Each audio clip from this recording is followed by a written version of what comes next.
Warning! The Stone Age Gamer podcast includes a lot of bad language.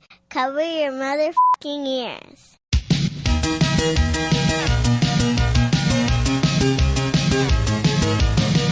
Good evening and welcome to the Stone Age Gamer podcast. I am Kris Randazzo and joining me tonight is the hippest of all possible squares, Dan Ryan.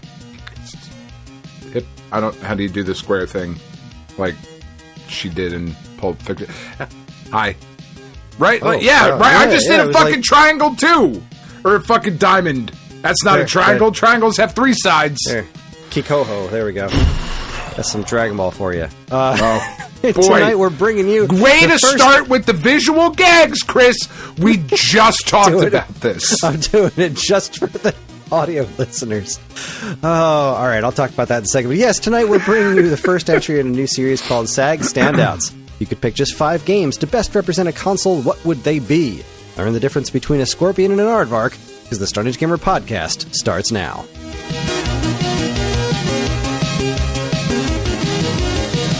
Absolutely no difference. Same animal. Hi, everyone. This is episode 602. It's the week of January 23rd, 2026, and welcome. For anyone new here, this is the official podcast of StoneAgeGamer.com. Dan and I talk every week about what's happening in the world of video games from a retro gamer's perspective, as well as whatever the heck else is going on in our lives. But first, I will just comment on... We had a conversation in the Discord earlier about hoping that this show isn't full of visual gags that don't come through on the audio version of the podcast. And we just started off the show with one. With quite a few visual gags. Bad. I promise that's not the plan. Like, honestly, once we start the podcast, I kind of turn the camera off. I don't turn it off, obviously, because we're recording it, but I just kind of minimize it and put it off to the side because I want to keep up what we do as far as it being an audio show primarily instead of a video show. But, you know, we also hope to expand the audience with video. So we're learning. We're learning. We're figuring it out as we go. We'll get there. Maybe. How you doing, Dan? How you danning? I'm fucking cold, man. It's so cold. It's so cold. Like, I like the cold, but it's so fucking cold. This was like the kind of cold that you just feel in your bones today. Yeah. Like, I did not want to leave the house. No. I got home from work and got right back in. I trundled back up to bed. Was like, I'm going to lay here till I go get my chicken, and just fucking got all snuggly. 'Cause it's just fucking cold, man. And if snow is coming behind it, then fucking hell yeah, I love that. Big fan. Yeah, but we're just getting a bunch of slop this weekend, I think. Yeah, bunch of AI slop. Yeah, out of the AI sky. slop falling from the sky. Let's see. Tomorrow is cold and it says wintry mix, but less than half an inch. Ugh. Which, I'm used to. Less than half an inch. And then we've got more wintry mix on Sunday, and that is 0.2 inches. I mean... Yeah, so it's just going to be a bunch of nonsense. So I went out today because I knew it was going to be cold and wet over the weekend. I went out... Yeah. I went out today to get firewood. Because I burned the last of it last night because it's been cold. It wasn't just cold today, it's been cold. But I burned the last of it last night, and I really want to get one of those, truckloads. You know what I mean? I do. In my neighborhood, there's a handful of, driveways that are just and here's a mountain of firewood. And I was looking at some pricing, and it does seem like that is definitely a cheaper way to get a whole hell of a lot more firewood. Sure. Yeah. But,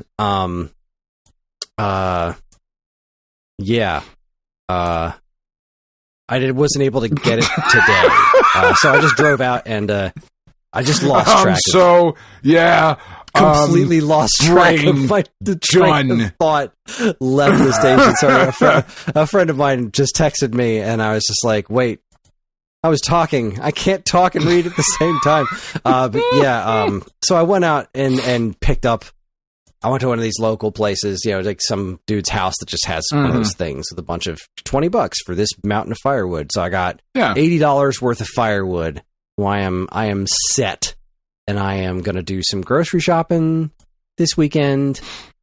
And that's pretty much it. Like, that's my plans for the weekend, are not much other than, like, have some fires and relax. And Karen did this whole, we had an Aldi open up by us pretty recently, and we have not been taking advantage of it. So she just went through, made a spreadsheet and, like, cross-referenced prices between ShopRite and Aldi, and, like, she's figuring out ways for us to take advantage of Aldi and save some money. Aldi's fucking great, man. Though, it is, but I'm such a brand whore.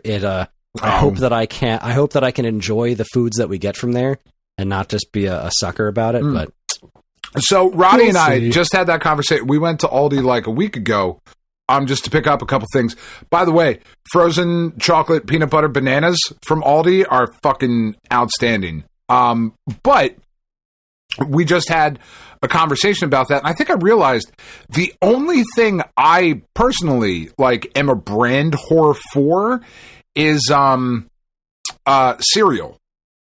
Like, really anything else, for the most part. I mean, I'm sure there's like one or two things that would like stand out, but cereal is the one thing where I'm like, no, fuck generic cereal. It has to be like name brand whatever. Everything else I'm pretty chill with, though. Yeah. I don't know. It's because I was poor for so long. I was just like, whatever, it's fine. I don't have, but I still like would be like, no, I'm getting cinnamon toast crunch, not cinnamon toasty squares or whatever the fuck. You know, bones are so brittle, but I drink plenty of milk. Milk. Fine Austrian vitamin Miak. R. Oh boy. Yeah. Anyway, I guess we should probably get started. We should probably dive right into Stone Age Standouts or SAG Standouts, Stone Age Game House. This is your thing. What do you want to call Stone it? Age Standouts. Stone Age Standouts. So, yeah, I mean, so like that. Basically, my thought on this was that, you know, I really enjoyed going through all of the starter kits that we did, right? We started with 2600. We went all the way up to, you know, current retro, right? And it was a really fun, really interesting exercise. And like, okay, if you're limited to $100, what do you get, right? What do you get to show somebody this is why this system was awesome. These are the things you should play on here. Yeah. However, not so much with this particular list for the 2600, because they're still relatively affordable. And again, we, just like with the starter kits, we're using, I was using price charting for loose copies of the game only, not complete. Right, yeah, that's how we did with starter kits. But this is money is no object. This is money is no object. So looking at, you know, just kind of looking here and being like, okay, if money were no object, right, what would we get? And like I was going to say, with the Atari 2600, it's really not all that different because the games are still relatively affordable. But when we go into some of these other systems, right, there were games that I would have wanted to include in our starter kits, but I couldn't because that one game was $80, and now like that's all I can put. I can, you know, throw one other thing on your here. Entire budget. The problem that I had with Atari 2600 is choosing just 5.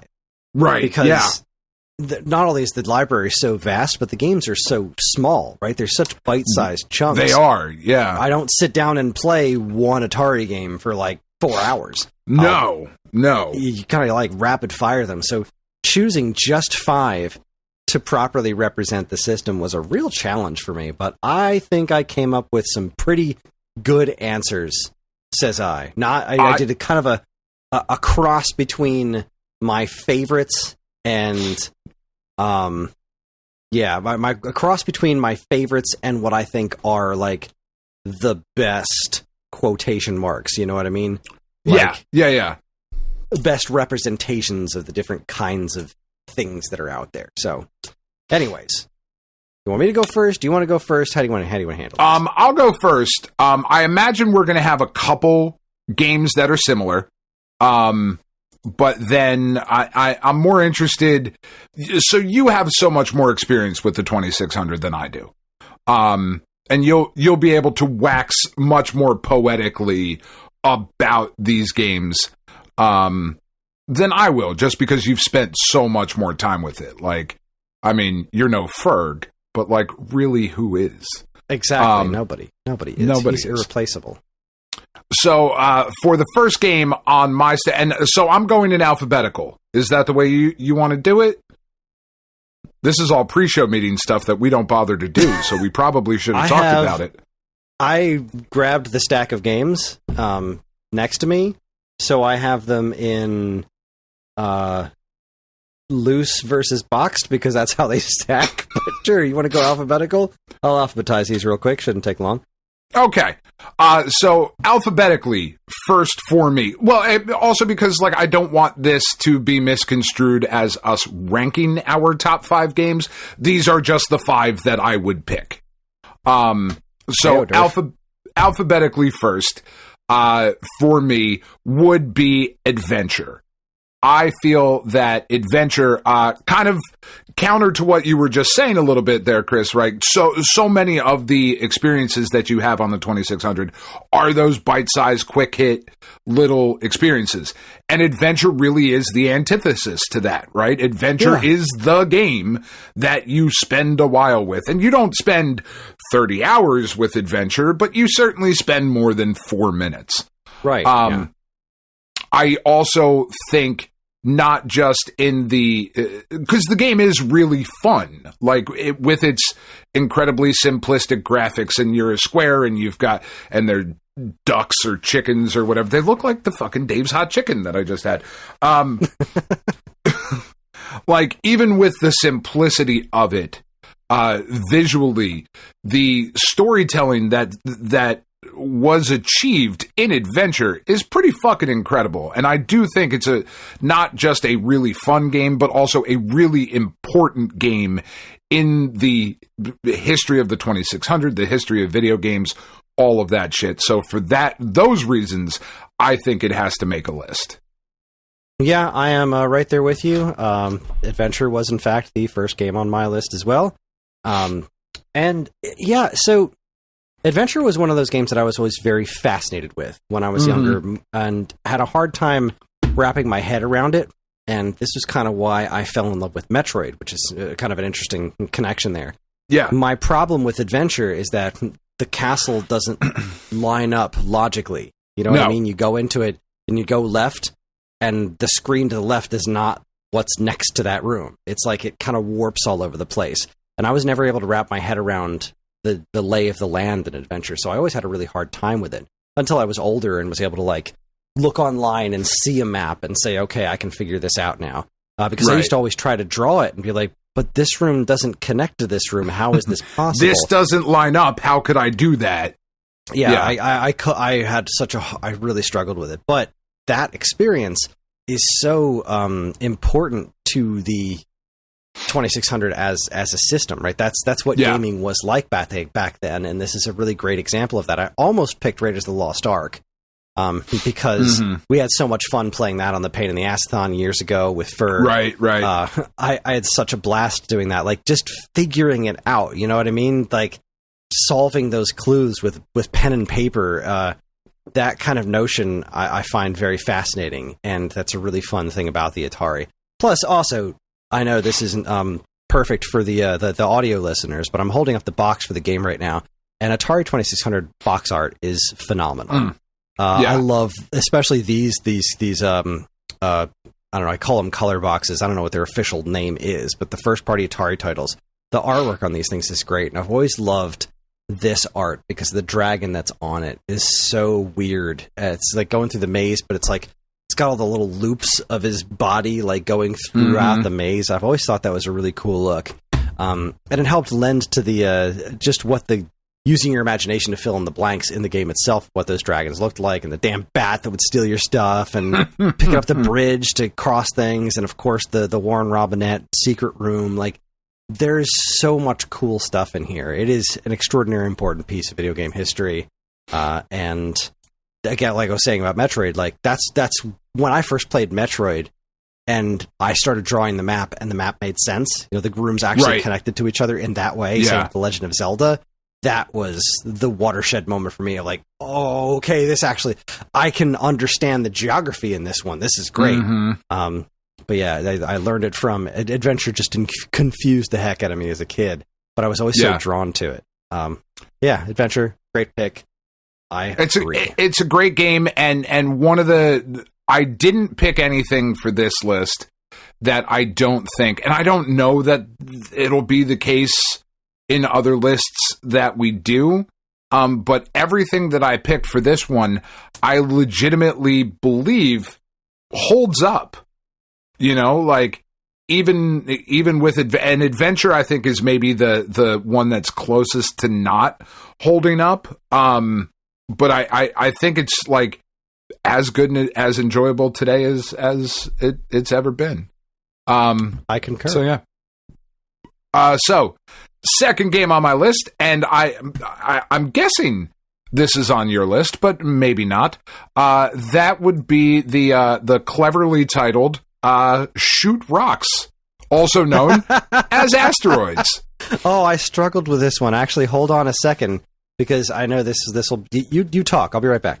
Yeah. So, Asteroids is one of those things, right? Asteroids on the 2600 is one of those arcade to home experiences that was so incredibly important for pushing this medium that we all love forward, right? Because that's where this started. This didn't start as games at home. Fucking Shoot Rocks. Love it. This didn't start as games at home, right? This was arcade coming home, and Asteroids was such an important part of that. It's such a good version of Asteroids. It's so fun. Asteroids is such a simple concept, but it just worked so well on the 2600 and really did deliver a pretty fucking authentic experience. You know, we're not talking a first attempt at Pac-Man here, home or arcade to home port. This is pretty damn close to what you were getting in the arcades. And it really, even without the rose-colored glasses, still really holds up and is still just an absolute blast to play. And I would argue was one of the reasons to have a 2600. For sure. Yeah, this one almost made my list. I really, really considered this one. I had it in my hand, and then I wound up putting it back for various reasons because the other games that I picked were able to nudge it out. But usually when I go to play Atari, Asteroids is one of the first games that I pick because that 2600 port it's slightly simpler than the arcade one, which makes it a little bit more manageable. I love the sounds of the Atari Asteroids. I love it's so good. It controls so well. Yeah, it feels great. It looks great. It was a phenomenally well done port for the 2600, and I love the arcade game. Don't get me wrong, but I grew up. It was the Atari version was what I played first. I didn't play the arcade game until I saw it years later. But man, as a kid playing Asteroids on 2600, I was just playing this when I got to play that Game Station. That was the first 2600 game I booted up. Was Asteroids because I love that game. It's so good. And yes, I ran off camera to grab my the copy of Asteroids that I found at a local store that somebody used a label maker to put Shoot Rocks on it. It's one of the best things I've ever seen in my life. Yeah, it's pretty fucking great. Fucking Shoot Rocks, man. Yeah, Asteroids, such an important game, like such a monumental achievement for, like I said, that arcade to home port kind of legitimized home gaming, right? Not the only one on this list that I'll talk about here. And there's one that I would argue later on in the list that's even a little bit more important, but fucking Asteroids way, way up there. All right. So what is your second game then? My second game is, this was definitely a personal pick of mine, but I really do feel that this is, it's a later 2600 game. I think it does a great job of showcasing what the system was capable of, and it is extraordinarily fun. And I pick it over various other versions, and that would be California Games. Wow. California Games on 2600 is so freaking good. Not all of it. Like the skateboarding is weird. Once you get the hang of it, you can have some real fun with it. The the hacky sack or the foot bag as they call it. That's really fun. And love a good foot bag. Who doesn't love a good foot bag? The surfing, once you get the hang of it, the wave on the surfing looks really cool. It's got this does really look cool cool visual effect for the 2600. And also sounds pretty cool. It does sound pretty good. It's the BMX. Okay. The BMX in California games for 2600 is so good. It is so much fun. It could have been an entire game on its own. The fact that it's part of a larger game, I think, is really fantastic. Also, when you boot it up, there's an Atari 2600 rendition of Louie Louie. So, I mean, it's incredibly hard to argue with that. It's actually 10 out of 10. But no, if it was Surfin' Bird, it would have made my list. This was later. This was 87. Like, we're not even going to get this on the 10, 20, 30, 40 till next year. That's wild. Right? It's crazy. But this is a really, really good rendition of California Game. And, like, the Epix games on 2600 aren't great. Like, winter games and summer games, they're not great. California Games is legitimately great on 2600, and I think it's one of the best. I honestly think it's one of the best games on the platform. I think it really does a great job of showcasing what the system was capable of later in its life. Right. I don't know who programmed this specific one, because this is. I mean, I know Epix produced it, but it's in an Activision style cartridge. Like, okay. I gotta find out who. I'll see if I can figure out who actually programmed this, because it's such a great technical feat, and it's got those like rainbowy kind of things that makes me think of Activision besides just the cartridge shape. But either way, California Games is my second pick. Love it to death. Yeah, I not surprised, knowing you as I do, and you know, sort of paying attention to you over all these years on the podcast. I wonder how many other people's lists that would make. Because, like, I don't think I went out on a limb with any of my picks. Like, I think all of my picks are pretty safe, standard fare. Fair enough. As far as I can tell, it looks like Epix actually did the programming on the 2600 version. Yeah. They did a phenomenal job. Really, just a great job. Well, and the reason I bring that up is I wonder how many of us fall into the same old with the 2600 and don't branch out enough to look at things like California games, because there's so much stuff on the system. And like you said, it came out there is forever. A lot of garbage, but yeah. Oh, sure, sure. But there's some really interesting stuff. Like, I mean, Journey Escape wasn't going to make my list of the 5 definite must-play games. Sure. But Data Age's Journey Escape is a pretty weird and fun game. I loved that as a kid. So yeah, there's a lot of stuff to do. But I seriously think the California Games really does transcend a bit. It's outstanding. That's awesome. All right, next game on my list. Excuse me. We are jumping all the way down to the letter P. And that is because of 5 games on the Atari, Pitfall has to be one of them. I mean, I would be really shocked if you're not about to hold that up and show it to the camera for the Discord listeners. Well, how are we going to do this? Because, like, let's hypothetically say that Pitfall is on my list, but it's not the next game on my list. Should we have the whole Pitfall conversation now? No, give me what you got until we get to Pitfall. Okay, all right, cool. Then I will talk if it's on my list. I will talk about it then. You keep going, sir. Okay, I did find out who programmed Peter Engelbright and Steve Baker. They programmed California Games for 2600. Okay. Peter Engelbright was also responsible for, he did Captain Bible in Dome of Darkness for MS-DOS. He did game design. He was level designer for Chip's Challenge on Atari Lynx. That's actually really one good. of my favorites. And he was a programmer for summer games and winter games for 2600. Look at that. California Games is a really big step up from those. That's really cool. Oh my God, this was 88 actually. The 2600 was copyright 87, but California Games came out in 88. Seriously? That's insane. Wild. Yeah. Whereas Steve Baker, I know this name. He's got he was also a programmer on Summer Games and Winter Games for 2600. Oh, he was the programmer for Defender on Atari 8-bit, not 2600. Oh, but still, that's pretty solid. So yeah, these dudes did some great work. Yeah, like there's some talent there, obviously. Yeah. All Anyway, right. Well, go I on. mean, so we were talking about Pitfall. So Pitfall was the next game on my list, and the game after that, it just has to be on your list because it's Space Invaders. So I'm just going to go down to my last game, which I don't. You don't think have anything more to say about Pitfall? No, we'll wait till we talk about it with you, or is it not on your list? I guess you have to ruin it. I'm not spoiling.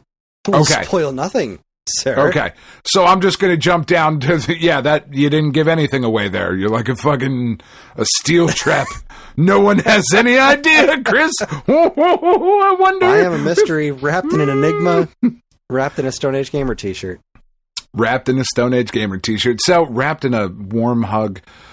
So the last game on my list, I would argue is the most fun you can have multiplayer on the 2600, and it's Warlords. Warlords. Really thought about that one too. Is so fucking great. It's so great. It is. I mean, so how would we say, right? Because it's a paddle controlled game. Would you say it's like antagonistic Breakout?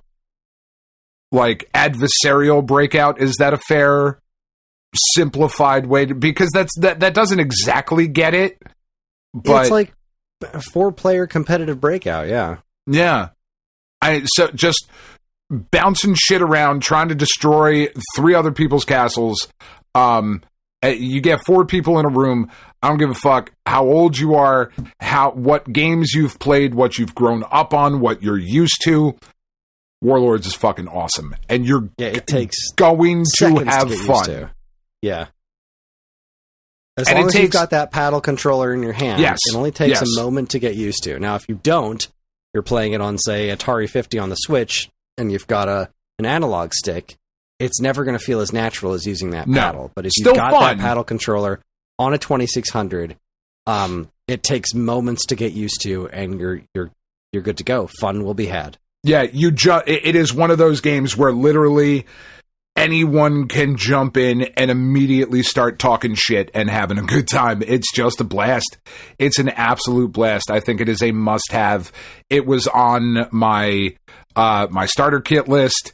It's one of the best experiences you can have in, like, I'm going to go so far as to say it's one of the best experiences you can have in retro gaming. But it is absolutely one of the best experiences you can have on the 2600. I fucking love Warlords. For sure. That was another one that I really struggled with. I didn't really pick much in terms of multiplayer, at least not simultaneous multiplayer. California Games has a back and forth alternating multiplayer, as does my next game. But simultaneous multiplayer, I really wanted to either do that or combat, because Warlords is so good, but I've also had so much fun with combat multiplayer, but they just barely slipped off the list because of the other games that were on my list. But yes, Warlords is a great pick. I didn't get to play that much when I was younger, but when I was a little bit older, I did start to get some time with it and had some proper multiplayer matches with it. It's great. Yeah, one of the all-time greats. One of the interesting things I learned about it is that it was developed as a 2600 game first, and as they were making it, they then made the arcade version, which was released first, and then the home version was released for Warlords. Isn't that just crazy? That's super weird. It's super weird. Quite. Yeah. All right. Also, the Atari 2600 version was programmed by Carla Meninsky. Okay. So this game was developed by a woman. Ain't that something? That is something. There were a lot of women in the old days, in the Atari days. More than you'd think, given how much that's kind of stopped being the case for a while there. for quite a long time. Yeah. It's a game that has jumped up in price, too, because I've been kind of checking. I was going to give like a rundown of what my top 5 games would cost. And when we did the starter kit, Warlords was a $2 game. It is now up to, and rounding up or down based on the whatever. It's now up to a $7 game because, of course, it is. Yay, inflation. Complete, it's a $16. I mean, shit, I might buy that complete just to have it, just because it's so fucking dope. Yeah, I don't have a 2600, but really, yeah. Huh, I guess what do you really need one for? The oldest system that I have in my house is my top loader NES. That's the oldest thing I have. So, yeah. All of this is a fucking sham, Kris. This is all a sham. That's green screen. None of that's actually back there. That's not fucking Shumagoroth. Nope. It's Gargantos. That's right.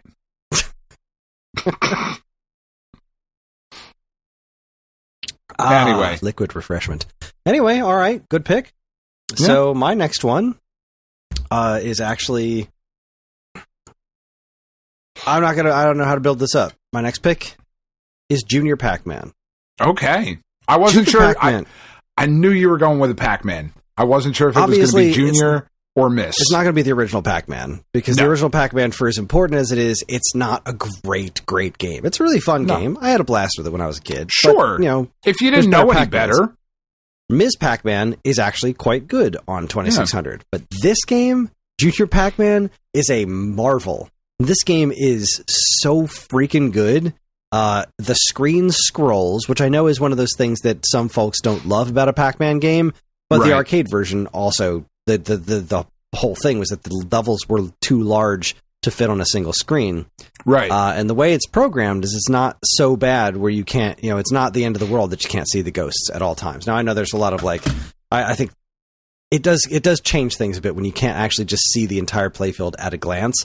But the fact that it scrolls vertically, the fact that it looks so good, sounds so good, plays so good, it's so good. This is way better than the arcade version, as far as I'm concerned. I have messed with the arcade version a handful of times and have never had very much fun with it. The 2600 one, there's just got this really great feel to it, this wonderful personality.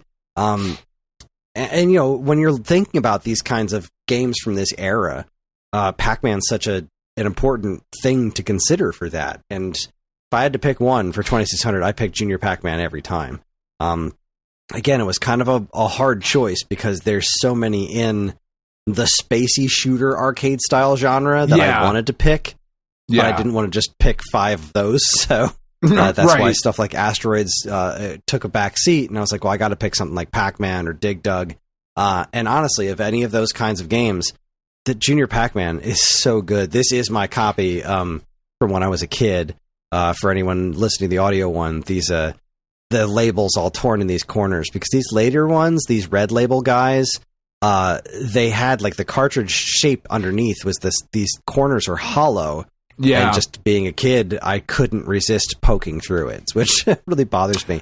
I have to get this game complete at some point because this is really just one of my favorite 2600 games. And the fact that I don't have that one complete is really bothersome. How much does that go for these days? I was just about to pull it up. Junior Pac-Man, complete in box. $28. That's a lot of that's dollars. That's not crazy. But for an Atari game that I already own, I'm sure you can. I was going to say, I'm sure you can find a box somewhere. Yeah, if I can just track down a loose box or box and manual. I don't think I have the manual for it anymore, but it's one of those games that I feel like deserves to be complete in my collection. I really should track one down one of these days. Yeah, right. Like it's one of those ones that's really important to you, so you want to have it preserved and yeah. I was so floored by this one when I played it as a kid. The first one I got was Pac-Man, and I hadn't played the arcade version, so the 2600 Pac-Man was my first Pac-Man, and I thought that was really cool. And then we got Ms. Pac-Man, and that was like worlds better than regular Pac-Man. Oh, it's so much better. It's so good. I loved the heck out of that. Like, even taking out, like, the arcade conversation, like the arcade to home port quality conversation, Ms. Pac-Man's a better game. Like, Miss Pac-Man is better than Pac-Man. I would agree with that. But then when I played Junior Pac-Man on 2600, I was blown away. I was absolutely blown away by everything about it. It's such a great-looking 2600 game. Just love it. All right, so the next one, running down my alphabetical list, you called it. Can't have a list without having Pitfall. You just have to have Pitfall. You just have to. I really did consider throwing Pitfall 2 on here. There's something on my screen. I really did consider doing Pitfall 2 instead of Pitfall 1. But for as amazing as Pitfall 2 is, and how much I enjoy that game, maybe a bit more, there's a brilliant simplicity to the original Pitfall that Pitfall 2 doesn't have. It's a really expansive kind of a thing, whereas this one kind of has that very concise, find all the treasures within the time limit and not taking damage, et cetera, kind of thing to it. Yeah, it's got that very specific game loop that is so fucking addicting and is just great. Marvelous simplicity to it. And I remember the joke in the beginning of the episode. I remember as a kid, like, if you just have the box, then you can tell that there's a scorpion in the game.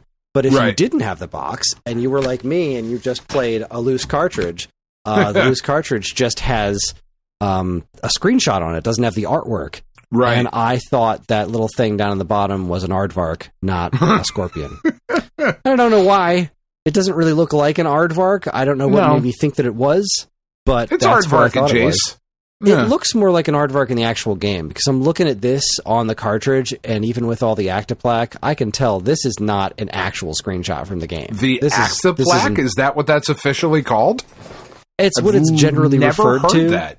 The glue, on Activision labels in particular, there's glue that kind of eats through the labels, and people call it Actiplaque, because it was common on Activision games. But yes, I'm not that big of a nerd, apparently. You don't listen to the 2600 Game by Game podcast as much as I do. That's fair. I don't listen to any podcasts anymore. No offense to anyone. I love all of you, but yeah, that in the game, I always thought it looked like an aardvark, and then I found out it was a scorpion when I saw the box later in life. Because why would an aardvark be running around underground trying to kill you and trying to kill you with its tail? It's just such an iconic piece of gaming history. Like, that's one of the really cool things I think about the 2600, and it's kind of wild, right? Because once the NES came out, like, Nintendo kind of became the default thing that our parents just called video games, right? Like, you're playing Nintendo. Like, it didn't matter what you were playing, what system you had, you were playing Nintendo. And so many iconic video game moments throughout history. Yeah, or the Nintendo tapes, yeah. But these were Atari. You were playing Atari. Have you played Atari today? Have you played Atari today? And so many things on the 2600 are so foundational and so important and are just for a certain age of gamer. Even if you, like me, didn't spend a lot of time with it. I never had an Atari growing up. My buddy Nick did. So I would go over to Nick's house and we would play Atari. But all of those sounds from Pitfall are just fucking ingrained in my mind. And, you know, I couldn't pick out sound. I mean, that's not true. I could pick out when Kratos says boy in the new God of War games, but like just sound effects in God of War games, you know, like, no, okay, the swinging chains, that could be any number of things. But so many things are so identifiable from that era, and Pitfall is just chock-a-block full of them. Right. And it's that jumping sound, the swinging on the vine. Yeah. Like, you say that to a certain age of gamer and they can fucking hear it. Yeah. Outstanding. Yeah. All right, and so the last one on my list was Space Invaders. Because it fucking has to be Space Invaders. It has to be Space Invaders. I really struggled with Asteroids, Missile Command, and Defender. Yes. They're right there. Specifically, the Atari ports of those three games are right there with Space Invaders. But Space Invaders, I do believe, takes them all. This is my favorite version of Space Invaders, bar none. Of the original game, minus like sequels and stuff like that. Space Invaders Extreme might take it, but boy, I played so much of this game. I love the artwork on the box, the big freaky saucers abducting people that have cities inside of these flying saucers and whatnot. It's super awesome. But oh my god, it is the classic game. The very first episode of the Stone Age Gamer podcast. What's the first game that you want your kids to play to understand the concept of video games? I said Space Invaders, and specifically the 2600 version. Move back and forth, take shots. You want to talk about identifiable sound effects, Space Invaders. Yeah. The sounds in the Atari 2600 Space Invaders. Like, I know the arcade version also has those really, really iconic sounds. Sure. But the 2600 versions, that sounded more like gunshots almost. Like, it's so to good. me, It's it so always sounded intense. like an army marching forward. Like, exactly, an army marching forward. Coming to get you. The Futurama episode that cracked me up so bad when the aliens were attacking and they were like moving like the Space Invaders. Like, they've destroyed 3 more of our men. Turn left, increase speed. That's the only attack thing. Turn left, increase speed. Increase speed. It's just... Oh, God. It's such a good game. And the 2600 port in specific, oh, my God. This was...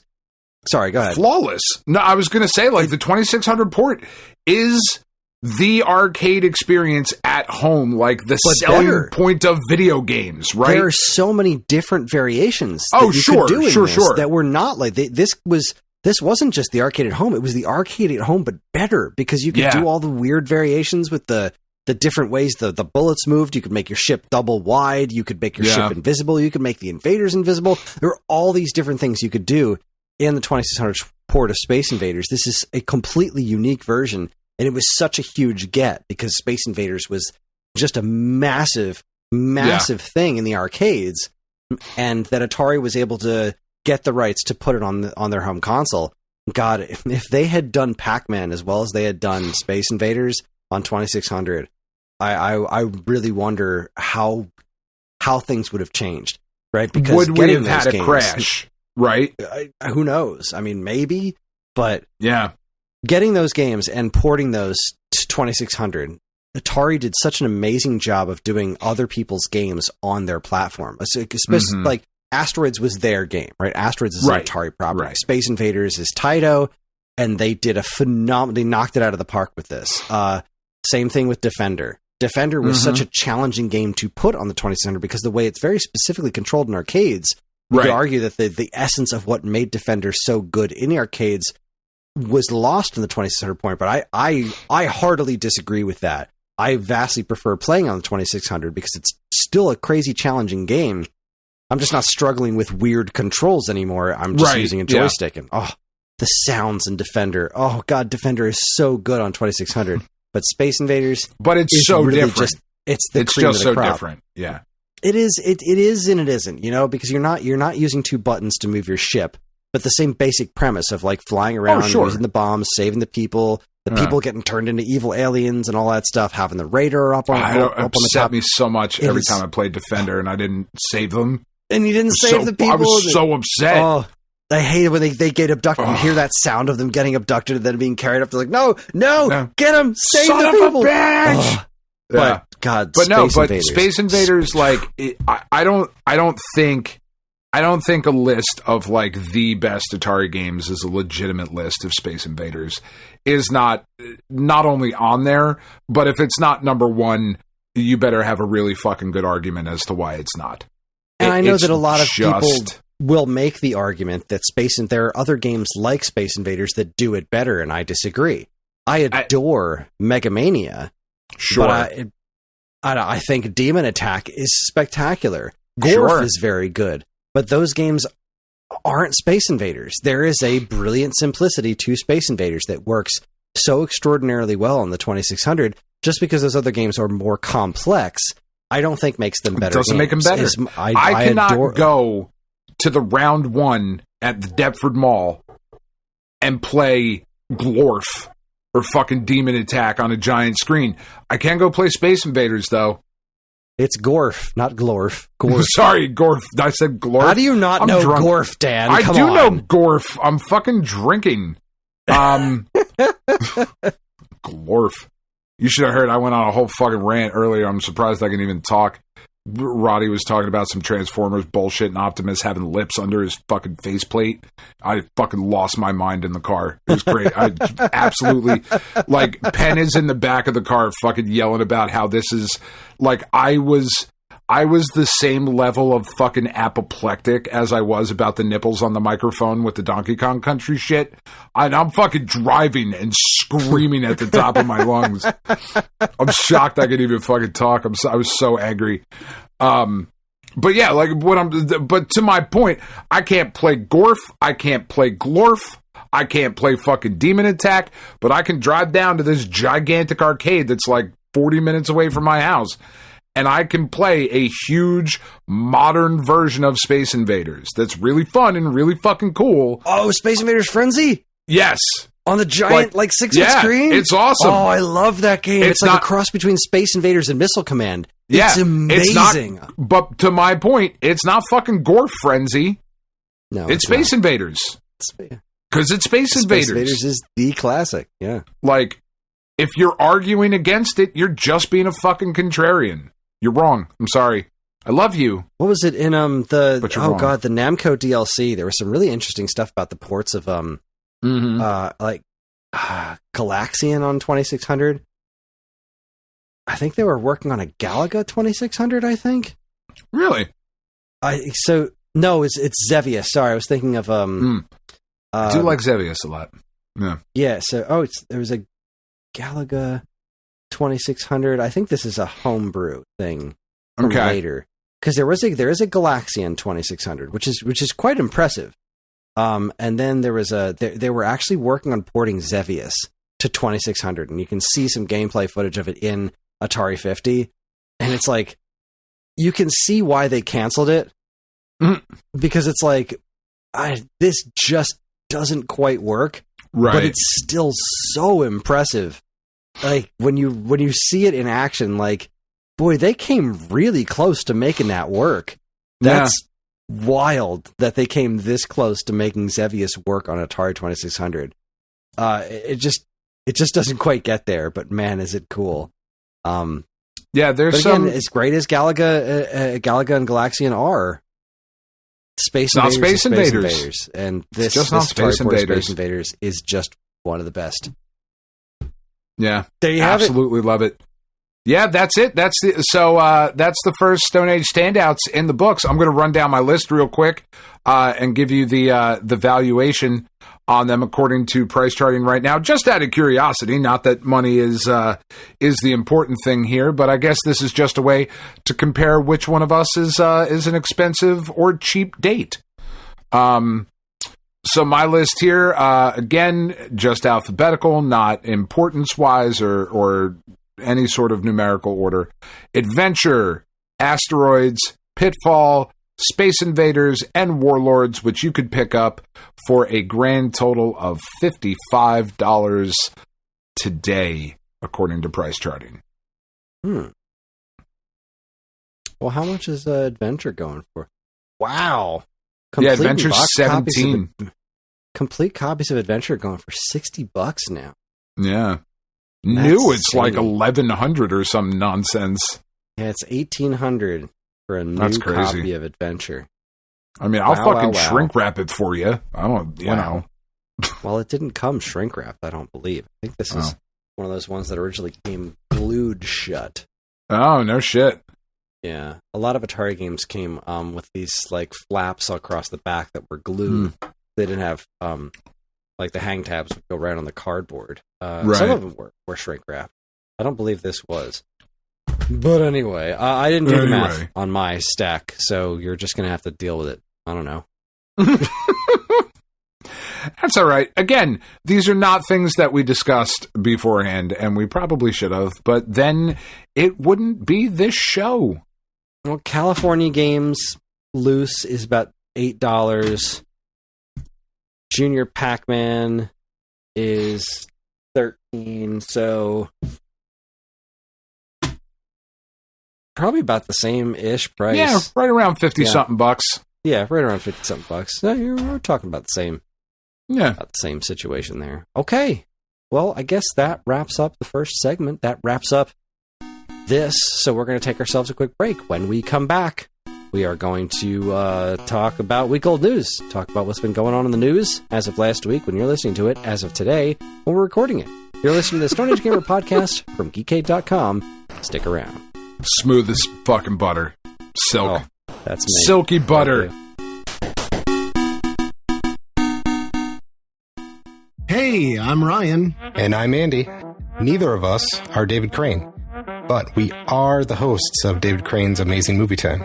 That's our monthly Geekade Patreon exclusive podcast that covers movies that are cult classics, weird, or just sometimes laughably bad. We ourselves have at least two of those qualities, so I guess it makes sense to hear what we think of those movies in retrospect. You can hear all that and more by becoming a Geekade Patreon supporter. And, as always, be kind, rewind. Do you miss the days when you'd get a fresh issue of Nintendo Power in the mail every month? It was stacked with reviews, previews, and all manner of cool new stuff about the world of Nintendo, and it even came with a free poster. Well, you don't have to miss those days anymore because Nintendo Force is here. Functioning as a spiritual successor to Nintendo's classic magazine, Nintendo Force is staffed with top-notch writing talent, and me for some reason, to deliver fresh new reviews, previews, and more right to your door every other month. And yes, posters are still included, except ours are double-sided. So if you want the thrill of learning all about the world of Nintendo in physical format, head on over to NintendoForceMagazine.com and learn all about it. Nintendo Force Magazine, the force of Nintendo fans.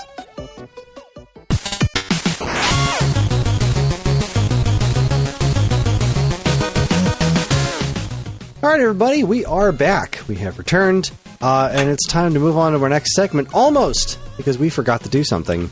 I was going to bring that up. Yeah. We forgot to pick the next system.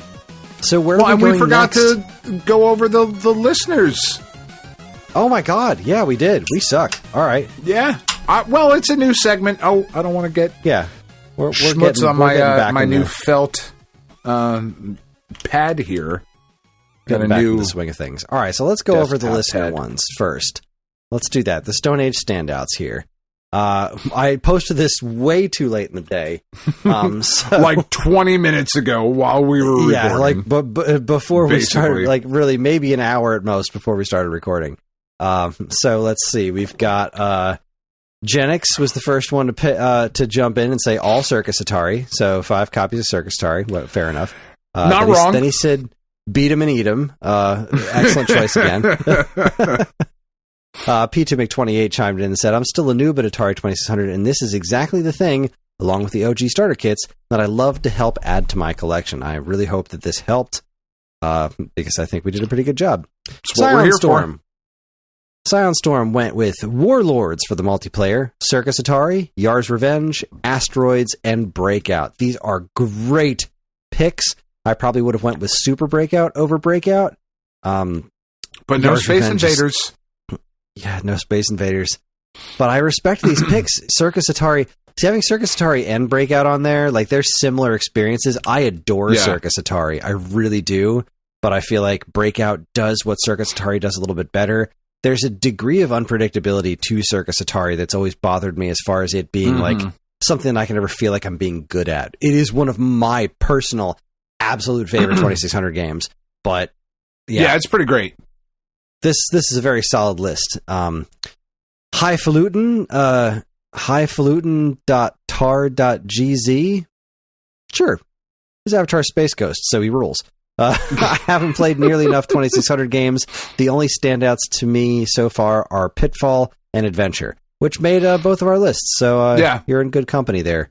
Highfalutin. You're not wrong.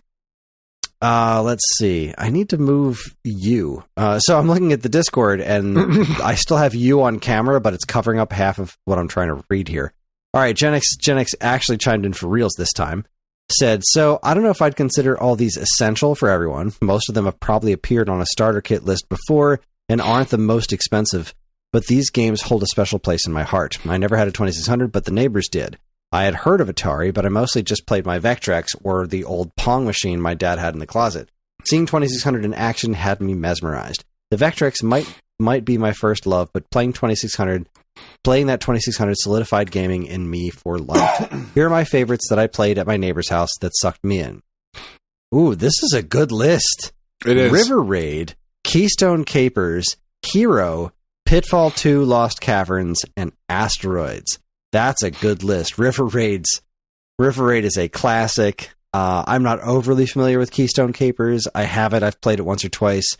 Hero is really cool. And we discussed Pitfall 2 a bit. Where like, I love that one. I feel like just personally for me, for this specific list, I wanted to go with the original one, but Pitfall 2. Pitfall 2's got music, man. It's so good. It's so good. It's so good. And then, Asteroids. We were talking Asteroids. Shoot before. rocks, baby. Yeah, shoot rocks. And then Unas11 said, now this is another great list. Berserk, Breakout, Solaris, Dig Dug, and Haunted House. I'm pretty sure Haunted House was on my starter kit list. It's one of my favorite 2600 games. Dig Dug's a phenomenal port. Solaris is a good pick. Solaris is a wild-ass pick. Solaris is... I just want to make sure I'm not getting that confused. All right, so... Because there's a game on the... There's a game I'm thinking of that also incorporates the light gun. But that's not Solaris. Okay, so Solaris is... I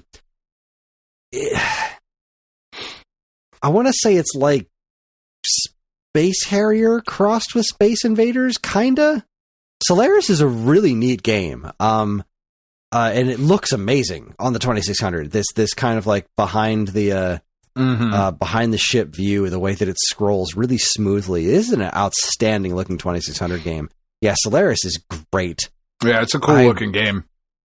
If Space Invaders wasn't so like simplistically perfect, Solaris is an excellent pick. Like it's definitely one I should have considered more, but I often forget about it. My problem with Solaris actually is not the game itself; it's that it's box art. I didn't give this game the time of day for the longest time because it has the same box art as Star Raiders, and I could never get into Star Raiders. So it's not good box art.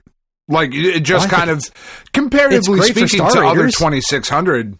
It's great even for Star Raiders. Yeah, it's fine. I thought it was great. Oh, it's wonderful because the Star Raiders was about that keypad, right? Sure. And you had the oh geez, I'm just want to pull up a picture of it so I can look at it.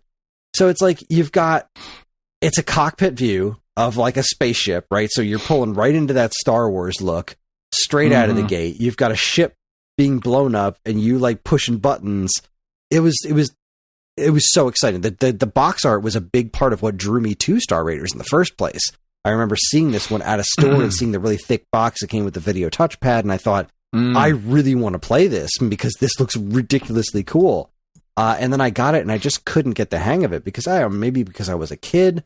I don't really know what it was that made this game seem so much more complex to me about like navigating through space and trying to find the ships you were going to blow up. But because I wasn't able to get into it, I didn't give Solaris much of a chance until, way later. And then I played it and was like, holy crap, this game is really good. I know there's folks out there who really believe in Star Raiders, and I know there's more to it than I've ever been able to properly grasp. I think it's a very neat game. It's a very interesting game. And I think you're nuts. I think that box art's phenomenal. That box art is so iconic to me. It just sits in my head. I think it's fine. The position of the dude's hands is just, it's awesome. I looked at that box art and just immediately was like in the game. You know what I mean? Like it was, a lot of the box art was very, here's you think of Missile Command or you think of Video Pinball or any of that stuff. Right. Where the box art is this fantastical interpretations of the gameplay. Yeah. And this one was a similar situation where it was this fantastical interpretation of the gameplay, but it was in first person, where you're seeing it from the same perspective you're basically seeing the game from. Like you are flying this spaceship and you're blowing up totally legally distinct TIE fighters in space. And it's like, I just thought that was the coolest thing. And then you get it and it's got this touchpad with an overlay and it's got all these extra buttons on it. And I didn't have it in Intellivision or ColecoVision. So that having a video, like the whole touchpad was like super wildly cool. I didn't have the older ones, the video keyboard or, oh God, what do they call those things? I think it was the video keypad. The older version of it. I didn't have those because I got my Atari way late. Yeah, and Star Raiders is neat. Solaris, great pick. Unas11, that's a great pick right there. So yeah, that's our listener feedback. Sorry, we were so shortchanged there. If anybody wants to continue to add feedback, even though we've recorded this, we'll go back and talk about these in the next episode as well. Anything that gets added from this point, I would love to hear Ferg's list. Like I would genuinely love to hear top what five. Ferg's top 5 2600 games are, like the essentials. I think that would be a really interesting thing to listen to. But so yeah, I guess the next question is, where do we go from here? So we've got next on our list of options. If we're just doing what we did the I mean, what was next on the list? What we did for the starter kits. So the next thing after 2600 on the starter kits was the NES, which is almost an impossible conversation to have. I feel like we can do more. I feel like we can do better. So, I mean, the way it went with the starter kits is we went, because we didn't do ColecoVision.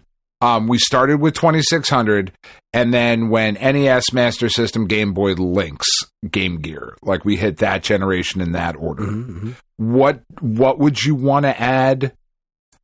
I mean, I think since we're just doing 5 games and not trying to come up with $100 worth of Intellivision games, I think we could do something like, I mean, I'm sure you could do a ColecoVision one. You have a 100%. We Mousetrap, Ladybug, Smurfs. Well, don't give it away now. Oh, gotta give them something to come back for. I think if we do ColecoVision, we should do Intellivision. I don't know if I feel up to doing 5200 because I don't feel very strongly about just no experience with it. But I think 7800 could be interesting. I think there's enough conversation to be had about the Atari 7800 personally. I mean, so if we do that in a couple months, okay, so I can do some research. Yeah. Well, I mean, what do you think, dude? I think the next one should, personally, I think we skip 5200 again. I have no strong feelings about the 5200. That's fine. Most of its games are not unique. They're unique ports of arcade games, but I just don't find that system to be all that exciting. But I do think the Intellivision, I think that's an interesting conversation. Would you be down for that? Covering Intellivision? Yeah. Let's do it. I think the next one on the list should be Intellivision. I don't want to try to come up with $100, but 5 games that I think would best represent the Intellivision, I think that's an interesting conversation to have, because it's a system that is very unique. And I think I think that's neither of us have a huge history with it, right? No, certainly not. Yeah, I mean, but enough to get through it, and certainly with a month of lead up, I can. With a month, I will have something for you. I'll plug one in and start messing around with it and just kind of get that Intellivision experience, as it were. Yeah, like there's a really good version of Burger Time on Intellivision. Yeah. There's a Astro Smash. Astro Smash is good. Fucking Shark. Yeah, Tron is on there. The Deadly Discs. I'll have to go back and check that out. Some Masters of the Universe game on there. Like there's there's stuff here. That's not going to make the list. Spoilers. Sure it is. The Masters of the Universe game is not making it. No, I do. I am well aware. Definitely not. Yeah. Okay. Right on. Then the next Intellivision SAG it is. standouts. The Intellivision, Intelligent Television from Mattel, not the Amico. All right. So what do you think we should do? Should we tack this on? Pretend we're going to take a break now and tack this on before, or just do it live? We'll fucking do it live, man. No this pretending. Is warts and all. Yeah. That's right. Plus, I'm drinking a different beverage now. Am I allowed to say beer? I don't know how this works with a video thing. I don't know if I'm allowed to whatever. But the continuity aspect of it is all fucked up. Yeah, and we do care about continuity here at the Stone Age Gamer Podcast. Certainly. I mean, that's one of the things. That's why it took us up to 600 audio episodes to get to a video episode. We were like, but the continuity. Oh, God. What are we going to do about it? Well, I know. I'm fucking yawning, too. I'm so fucking tired. I have had two 24-ounce Wawa coffees today, 2 bottles of Diet Mountain Dew and a couple of Diet Cokes at fucking Dave's Hot Chicken, and I'm still like, I'm ready for bed though. Like it has done literally nothing for me today. And that's not an insignificant amount of caffeine. Well, in that case, it's time for my favorite segment, your favorite segment, everybody's favorite segment. Strap yourselves in for Week Old News.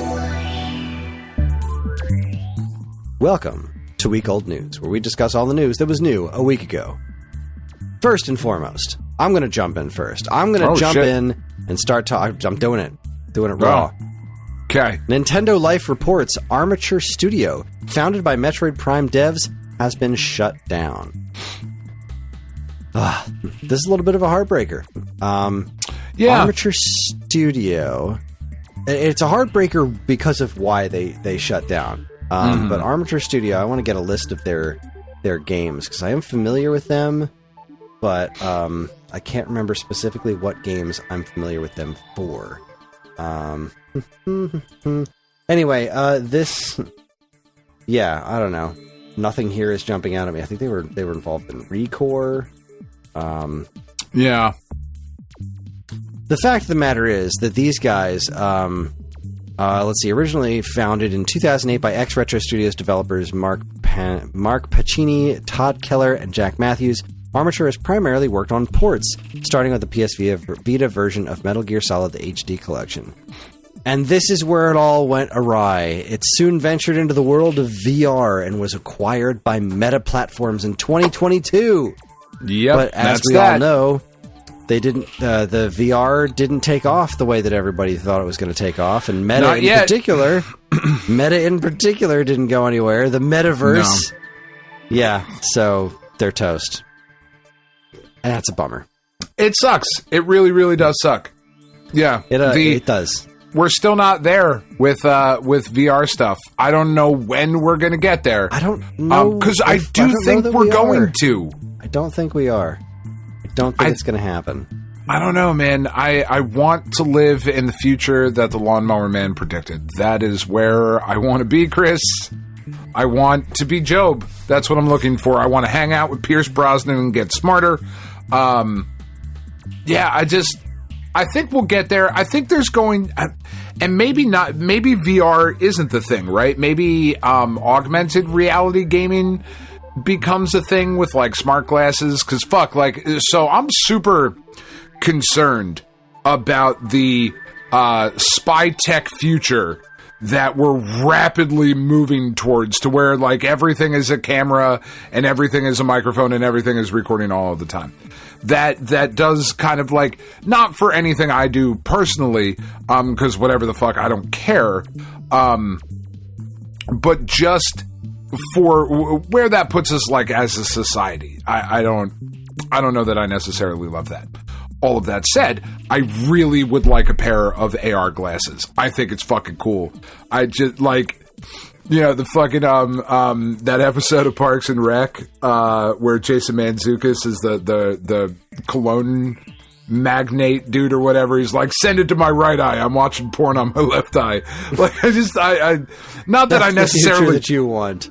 Yeah, not that that's necessarily what I'm looking for, but I think the AR glasses are really fucking cool. More grid. I think it's awesome. I think there's a lot of really interesting gaming applications that could come from that sort of augmented reality thing. Like, even thinking of something like Pokemon Go, but on your fucking glass, like you're just walking and it's just there. I don't know. There's something there that I think is really cool. I really, really like VR gaming, but it's not anywhere near the must-have application that people have wanted it to be for fucking decades at this point. I mean, Virtual Boy is what Virtual Boy is, like it wasn't it back then. It's still not any different. Like we're in the same exact fucking spot where we were. So, anyway. Well, you're up, sir. Yep. So I only added one story to our list this week because this was kind of a slow week for news. But this one I didn't see on the list, unless I'm drunk and I missed it somewhere. But Polygon reports that Disney has delisted 14 games from Steam as fans are left to wonder why. So today, I was gonna post the story and then I looked at what the games were and I was like, who cares? No, absolute right. So, okay. So here's the list of games that Disney took off of Steam today. Afterlife, Armed and Dangerous, Chicken Little, Ace in Action, Fairies, Tinkerbell's Adventure, Hercules, that game's pretty good. Planes, Princess and the Frog, Winnie the Pooh, Cars, Radiator Springs Adventures, Finding Nemo, Toy Story Mania, Lucidity, Phineas and Ferb, New Inventions, Phineas and Ferb, fucking dope-ass show, and Stunt Island. And you're right. So, like, you look at that list of games, right, and you're like, fucking who cares? They took them off of the store without any warning. And that is where we start to get into this kind of interesting conversation about digital versus physical, and, you know, delisting games from various storefronts is a thing that happens, right? Absolutely. But just having these things, because they didn't make an announcement, and they don't have to. No, they don't have to be, especially like, for largely shovelware games like this. Hercules is not that, though, you know? Fair enough. But it's just, it's an interesting, yeah. It's the thing that is constantly concerning about a digital only future, right? As much as I just said, more grid. In a digital only future, these things can disappear, and then they're gone until the license holder or the parent company or the whoever the fuck decides to grant access to them again. And that and is I joke kind of joke concerning. when I say who cares, because, like, honestly, how many people are really playing these games right now? But these games were a lot of people's childhoods, right? The kids that grew up when these were coming out, these movies were a big deal, these shows were a big deal, and they loved these games. So it is kind of a big deal to a certain set. And yeah, the fact that they are no longer available is a thing. But then again, a lot of these kinds of games, this kinds of licensed stuff, it is expected that it's going to disappear eventually, because no matter what, there is that whole aspect of it. What made me not made my stomach drop about this one was what the games were, because apparently the Disney Afternoon Collection was rated for Switch and Switch 2. Right. And that was kind of the other big deal that had been floating around, like, oh shit, this is actually finally happening, because that was one of those huge oversights. Like, Capcom just wasn't ready to jump on the timing of the Disney Afternoon Collection was like just coming out of Wii U. Capcom wasn't ready to jump on Switch by the time the Switch had proven itself to be so successful. Capcom was like, well, we're not going to go through the process of relicensing all this stuff.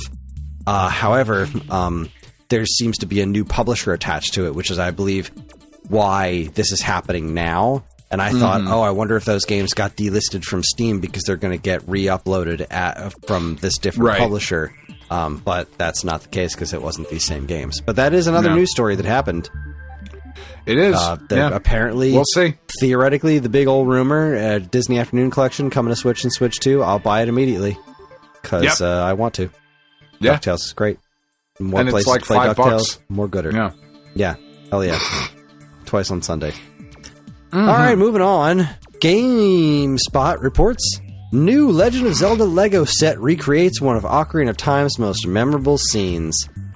So we talked last week about the Pokemon sets, right? Did we talk about that on the show? Just so disgustingly expensive. Right? Did we talk about that? Did that make week old news? Or I don't remember, because I'm just angry about them.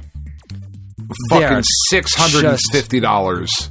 for no, the, it looks the like they 3. didn't make last week's. Oh. Maybe Well, we let's talked talk about them? it now, because it's here in this article. Yeah. I'm looking at last week's week-old news, and I don't see the Pokemon sets, and they're just insane. And they don't look that great. Like, So I remember the Yeah. Pokemon sets the Pokemon Lego got announced, and everyone was like, they're finally released from Mega Bloks jail. And then, like, the Pikachu doesn't look any better than the Mega Bloks Pikachu, to be perfectly honest. So I thought the Mega Bloks ones looked pretty okay. This Pikachu, there's something about the face that I really, really hate.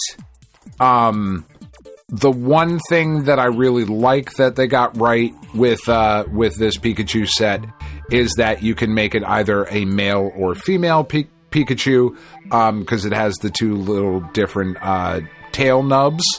So I think that's pretty cool. But for $200, you could go fuck yourself all the way. Just get fucked off a cliff. Just no. Looking at the big set, the Venusaur, Charizard, and Blastoise set, man, so Charizard looks good. I think the Charizard looks cool. Blastoise looks fine. The fucking Venusaur, though, I don't know what that is supposed to look like. I think it looks insane. And they're asking $650 fucking dollars for it. You could get yourself a Switch 2 for $150 less than that. I like Lego a lot. I find so much of their pricing impossible to defend. I'm right there with you. I understand that there's a decent amount of engineering that goes into these things, but huge asterisk. It's insanity. How much more engineering goes into making these sets than went into Nintendo Labo? Yeah. Right? People are like, $60 for cardboard? This is insane. Okay, well, this is $600 for a bunch of little bits of plastic. Yeah. That you got to snap together. Like, it's fucking nuts, man. I understand that you're paying for the engineering and the licensing, but that's nuts. I mean, I'm even looking at this Ocarina of Time one here for $130. That's nowhere near my price point for something like that. No. Because they're little figurines. They're really cool. It's cool. But it's $130. It's nuts. You know how much ground beef you can buy for $130? I mean, at least 2 pounds. Ground beef is pretty fucking expensive right now. But yeah, I mean, it's kind of an insane price point. And like, what's weird to me about it, and just kind of upsetting about it, is that like, I just don't feel like Lego is for kids anymore. You know, like certainly not the big sets. It's certainly not for your average kid. It's for rich kids, for sure. But we had this conversation, I think, about sports not that long ago. It's like, we're all getting priced out of these things. Like, it's the nice things are kind of just for the rich folks. Because having an extra $150, $130 to spend on some Ocarina of Time Legos, like, I mean, sure, that's pretty cool, but let's take a quick trip over to the Electronic Bay here. Actually, no, let's just go to price charting. Yeah, let's go to price charting. Let's say I wanted to get a Nintendo 64 system. I want to get an N64. Ocarina of Time. A loose N64. You can get one for about $75 right now. A loose N64. Just for basic gameplay, $75. Ocarina of Time. A loose copy of Ocarina of Time, $45. So for less money, right around the same price as the Ocarina set, you can just play the game. $120. Yeah, we should factor in shipping from eBay. You know, for about the same price, you can get the game and the system and play Ocarina of Time. You can actually experience Ocarina of Time, or you can get the Lego set of Ocarina of Time. Yeah. This is where my problem is. I love that this exists. I think it's super cool, but I just think it is beyond... Legos have just gone beyond the pale as far as being affordable for kids. Yeah, like... there's just... You know, like the Optimus Prime... goddamn dollars? $600 is fucking nuts. But, like, the Mario Kart one... Like Mario Kart, the Mario and the standard kart Lego, like the nice exclusive Lego one, is $170. Like, I know a lot of adults and like a lot of people our age like Mario Kart, but like this is a Mario Kart Lego set that is marketed as being for ages 18 plus. That feels fucking crazy to me. The Lego Pokemon set is listed at 18 plus. The $650 one. That just feels wrong and weird. And yeah, I don't love it. I just don't get it. The Pikachu one's $200. The freaking Pikachu is $200. How much was the Mega Bloks Pikachu? Not $200. Like, I don't know how much it would be now, but I mean, I don't think it was $200. I'm just speaking without actually knowing. Oh, but. Yeah, no, the Mega Bloks Pikachu at Target was $100. I mean, that's $100 less. That's not insignificant. That's half the price. Yeah. And see, like, when you get to these it's on sale right now for $85, and even that's like way too much as far as I'm concerned. But that said, when you look at it, you can actually I can almost justify it because there's motion, right? It's a thing that you can turn a crank and make it look like he's running. Sure. It's a larger set. I can almost understand it. I don't get it. I still think it's too expensive for something like this, but okay. I can almost swallow it. But when you get to twice as much for the Lego one... It's just pretty nuts. $200? Yeah. Fuck. Your turn. Anyway, Nerdist reports. I'm actually really excited about this one. Prime Video's God of War show casts Ryan Hurst as Kratos. I am not excited about this because I know anything about Ryan Hurst. I am excited about this because Ryan Hurst looks like Kratos. And he's got the beard. He's got hair in this fucking picture that they showed off. He's got like long hair pulled back in a ponytail. He was on what the fuck was that? Sons of Anarchy. Sons of Anarchy. He was Opie in Sons of Anarchy, and I love that. But what I think is more interesting is that he was Thor in Ragnarok. Yeah, I was like, he was a different character in God of War game. So I think this all but confirms. I mean, I think we knew beforehand that the show was going to take place with the Ragnarok storyline. I think we knew that, but this looks to kind of confirm that, right? Like, that's the Kratos we're getting, is Ragnarok Kratos. I don't know that I would say this necessarily confirms that. I mean, because he did a voice in the game. No, I'm just saying, like, his look. He looks like Ragnarok Kratos, not original series Kratos. Yeah, I guess his current beard is the thicker beard. Mm-hmm. I really don't know. Yeah, he just had the little chin pubes. Yeah, he was in the original. I don't know. I mean, either way, I would prefer to see them start from there. To be perfectly honest, I think I would love to see them start from there because there's so much more story to tell if you go back to the original God of War. Like, him being, Dad of War, I think is more interesting because of what came before it. You know what I mean? Because of knowing that backstory. He came from this, like, the whole thing, like, I'ma kill the gods and fuck them. Like, that was a really cool starting point. I think that's a great beginning point for this kind of a story. I think that would make for a great show. I'm very curious what they're going to do with this show. I really am. Yeah, this article does say that the live action series is going to follow the last two games with Kratos and his 10-year-old son Atreus.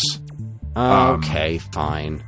So, I mean, which is a great story. I mean, I think you're right. I think there's definitely some intrigue there, but I mean, it could be told in a flashback very similarly to how it was handled in the first God of War reboot, whatever the fuck. God, I wish they had given it a different name. Yeah, like when they handled Kratos getting the Blades of Chaos back and they told the story, like all of that just worked really, really well in that PS4 God of War game. So, you know, I think it could work here if they decide to go with it. Regardless, I hope this show is great. I need it to be great. I just desperately need this show to be, man, is it too much to hope that it's as good as Fallout? Because that's kind of the bar that the Amazon Prime show has to live up to now. Fallout's incredible.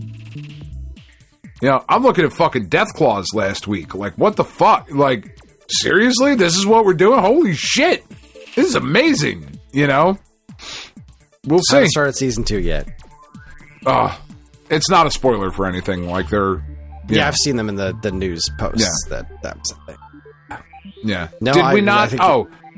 We did miss the other one. The first pictures of Sophie Turner as Lara Croft came out as well. Right. The live action Tomb Raider. And she looks great too. Yeah, I think this guy... Like Sophie Turner dressed up as Lara Croft. Yeah.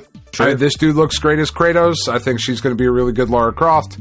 I'm really cautiously optimistic about where we're going with, you know, video game media. Agreed. Yeah. You are. I agree that you are. Yep. Moving right along, Retro RGB reports Mega AV Sega triple bypass successor. So the triple bypass is the thing that we've carried a bunch of them at Stone Age Gamer. It's a relatively common mod to get better video and audio and video stuff out of your Sega Genesis or Mega Drive, and the Mega AV looks like it is a thing that is going to do that, but better. Quote the article, it's a successor to the, let's see, it's a mod from Rip Felix, RG Better, and Villa 94. I don't feel like these names are meant to be said. But anyway, they bypasses the audio and video from Sega Genesis and Mega Drive and aims to be the best analog experience possible from the console. And now this new one is doing it one better. So I'm looking forward to seeing where this all goes, what the actual product works like, and I hope that it continues to evolve, because I love these kinds of things. I don't know much about them, I don't really understand them, but I love that we carry a lot of this stuff at Stone Age Gamer. I love that we do these kinds of upgrades and stuff to old systems to make them look and work better than they ever have before, and I hope that never stops. Making it as accessible and as good-looking as possible, never a bad thing. Time Extension reports, we're not okay shipping it. Hyperkin explains why its handheld Sega Genesis, the Mega 95, has been delayed. Quick Mega 95 development update for everyone waiting and asking. Hardware is locked in and finished. The holdup is software, specifically how the current build is translating game graphics. We're seeing visual artifacts and occasional tearing, and we're not okay shipping it like that. We've been grinding on this for months, and it's the core reason that the release has taken longer than any of us wanted. We know what kind of performance is unacceptable, especially for a product built around the feel of classic games. The good news, we're actively iterating and expect to have a new software build to test soon. Once we're satisfied the visuals are clean and stable, we'll move forward with mass production. Thanks for sticking with us. We'd rather be late than ship something that isn't worthy of your collection. And it goes back to that Shigeru Miyamoto axiom, right? Like, bad game is bad game forever. You know? Yeah, I would much rather them work on it till it's right than release something half-assed. And this is a really cool looking product. You know, Hyperkin. I feel like so. Tell me if I'm wrong here, Kris, because you're a little wrong. bit more. You're wrong. Fuck. All right. Well. Good night, everybody. You're a little bit more plugged into this scene than I am, right? But Hyperkin, at least to my understanding of them, has fallen off a little bit over the years. They used to be kind of like the go-to for old school, like with the Retrons and shit, right? And then after a while, like Analog came along and other companies, and Hyperkin is just kind of like, oh yeah, Hyperkin. They were. Is that a crazy assessment, or is that somewhat well, accurate? as far as I believe their reputation is concerned, like I'm not going to speak directly to, like, we carry Hyperkin products at Stone Age Gamer, so right. You know, I'm not here to decry anything. No, neither am I. Their reputation does seem to have fluctuated a lot. Like, they were, I want to say back in the older days when it was like Hyperkin and like performance and whatnot, Hyperkin was kind of a higher echelon. Right. And they, like when it came to like just third-party controllers, they were a bit more higher quality. And then, you know, you're like you're talking about with Analog, not even just with the Retrons, but other companies like Retro Fighters and 8-Bit Do started to really kind of take things to a next level. Yeah. And Hyperkin stuff was always kind of designed to be a little bit more affordable, mass markety, I believe. And not that there's anything wrong with that. Like, no, God, there's nothing wrong with that at all. But that kind of got them a little bit, I think, of a slightly worse reputation because they would try to do some more, I guess, prestige would be the word for it, but still fitting within their slightly more affordable kind of a situation. Whereas the perception where there's like, oh, this Hyperkin stuff is garbage because it's not like the 8-Bit Do controller. Like, that's way better. Like, okay, well, it's also like $20 less. So right. Like, we still deal in Hyperkin stuff all the time. They make some pretty solid products. They've been accused of stealing ideas for products. Have they? Basically pirating things. They've been accused of that a couple of times. I haven't seen any legitimate proof that they've done it. There were these like these game shelf kind of things, like these little tiny plastic shelves that I've seen a handful of comments saying that they ripped off this like independent developer's design. And I That's just right. look at it Nobody's like ever designed a shelf before. It's a case that holds Super Nintendo games. How many different shapes could it possibly be? Yeah. They have this Hyperclick mouse for Super Nintendo that I think is great. They've got a lot of interesting controller designs that we sell very well on our site. But now they have competition in another route because like now there's a couple other companies that are kind of nipping at their heels as far as like the affordable controllers. Like XYAB kind of came out of nowhere, and they've been getting bigger and bigger over the last couple of years with an astronomical speed. And they're kind of doing the same basic stuff that Hyperkin is, but it's even seeming to be similar quality but slightly more affordable. So it's interesting to see Hyperkin go back and forth, but Hyperkin's a great company to work with. They consistently reach out to us to see if there's, like, they ask us, are there things that you need, et cetera, et cetera. That's not something that a lot of the other distributors we work with do. So they're certainly, we still carry most of their Retron lines whenever they're in stock. They're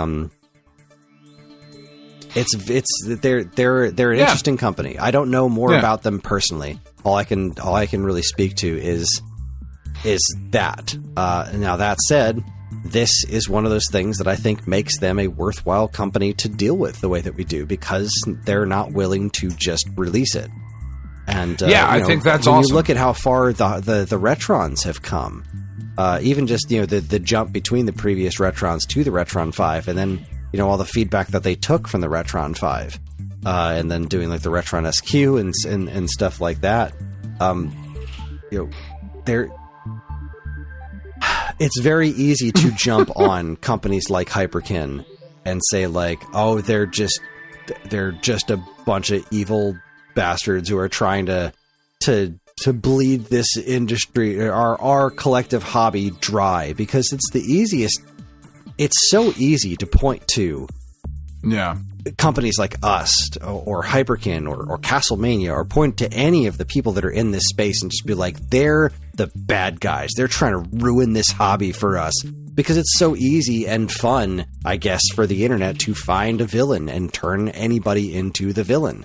But at the end of the day, I haven't had that experience with them. They've been pretty solid, and they've been around for a long time. They've been doing this for ages. And I think the fact that they're still here and they're still trying to do different things. I mean, geez, I think it was Hyperkin actually that just they just released the the Retron GX, which is a TurboGrafx. And that's super cool. I haven't gotten my hands on one yet. I think they're going to send me one for review pretty soon. At least I hope they are. I can't remember if I put that on the list. But it's this tiny little doodad. HDMI plays TurboGrafx 16U cards. It's got 2 controller ports right on the front. Hooray! And that is a really cool little thing for TurboGrafx fans. Like that's a really cool, relatively niche thing. And they just dropped that. But also, what was the other thing I was just looking at? Retro Fighters. I think they just did a deal with Retro Fighters where they're going to be more widely distributing Retro Fighters controllers, if I'm not mistaken. And that's kind of a really awesome. Cool deal too, because Hyperkin, again, they've been around for ages and they've got a really huge distribution net. So, isn't that great? Like, yeah, I think that's cool. Awesome. Yeah, I think one of these days I'm going to pick up a Retron 5. It seems like something I should have. It's a neat thing to have. I had one for a while, and then I wound up getting rid of it because I didn't really have a use for it because of all I have here. Right. I don't know about that. I don't know that Hyperkin thing I said was true. I don't know if I just made that up. I just Google searched and I can't find anything on it, so maybe I'm just making stuff up. I thought I had seen something about that somewhere, but really, who knows? Could be full of nonsense.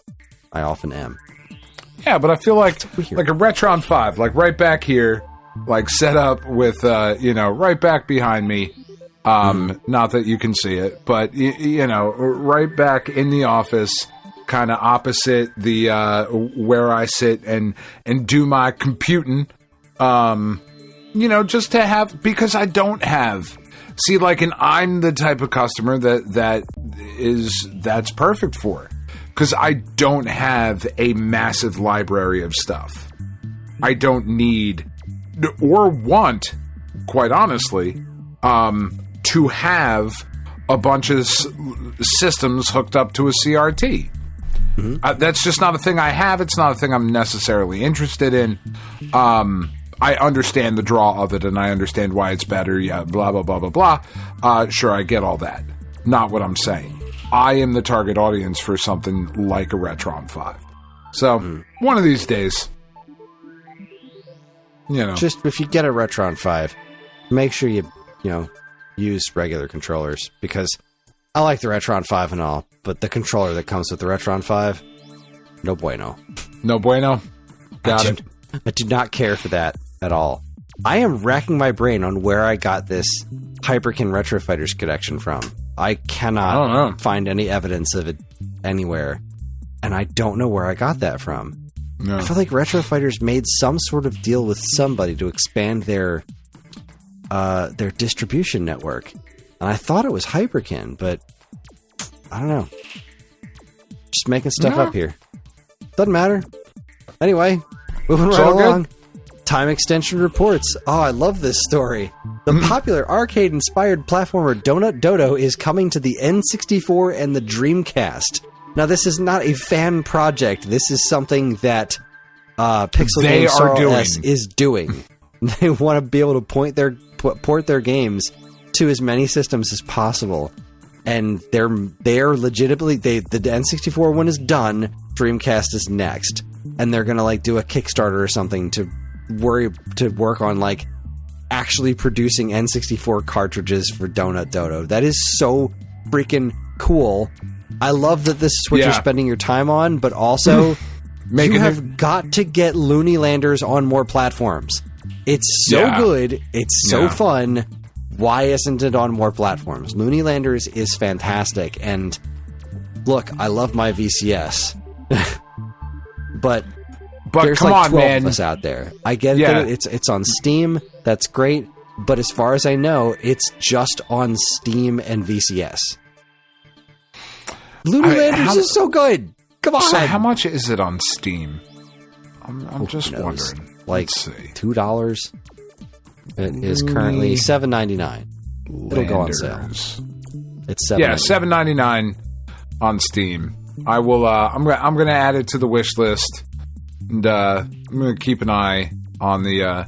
So right now, though, like, so this is not a bad bundle on Steam right now for $31.15. You get Sigi, a fart for Melusina, Sir Lovelot, Donut Dodo, Cash Cow DX, and Looney Landers, all for $31.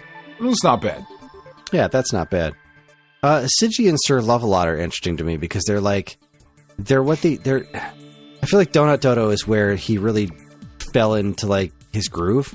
Yeah. And these other two games are very... I've always been interested to try them because I like his other games so very much, but they're so different from what Cash Cow, Donut Dodo, and Looney Landers are.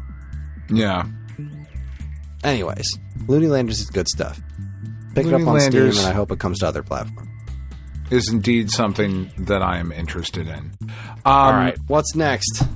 So I lied. I also added this story. Gematsu reports that Sea of Stars is coming to iOS and Android on April 7th and will be priced at $9.99 with pre-orders available now. You can get the game for $8.99. Look, if you've listened to this show at all, you know that we both absolutely fucking loved Sea of Stars. The fact that it's coming out to mobile is, I think, awesome. I think it's a great price for mobile. It is going to have a revamped interface that will make it comfortable and usable with touch controls. It will have Google Play Games achievements, cloud save, so you can share between various Android devices. And it will also be compatible with controllers. They don't have a real anything with like iOS compatibility, with cloud saves or whatever. Maybe we'll get some information on that. But yeah, this game's fucking great. This is great. I think this should be everywhere, and I think that price is just. I might buy it again at $10. Just to always have it in my pocket, no matter where I am. That game's incredible. It's one of my favorite, one of my game of the year. Yeah.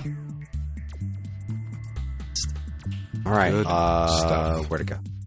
GameSpot reports Activision faces investigation over misleading and aggressive practices in 2 games. Imagine my surprise.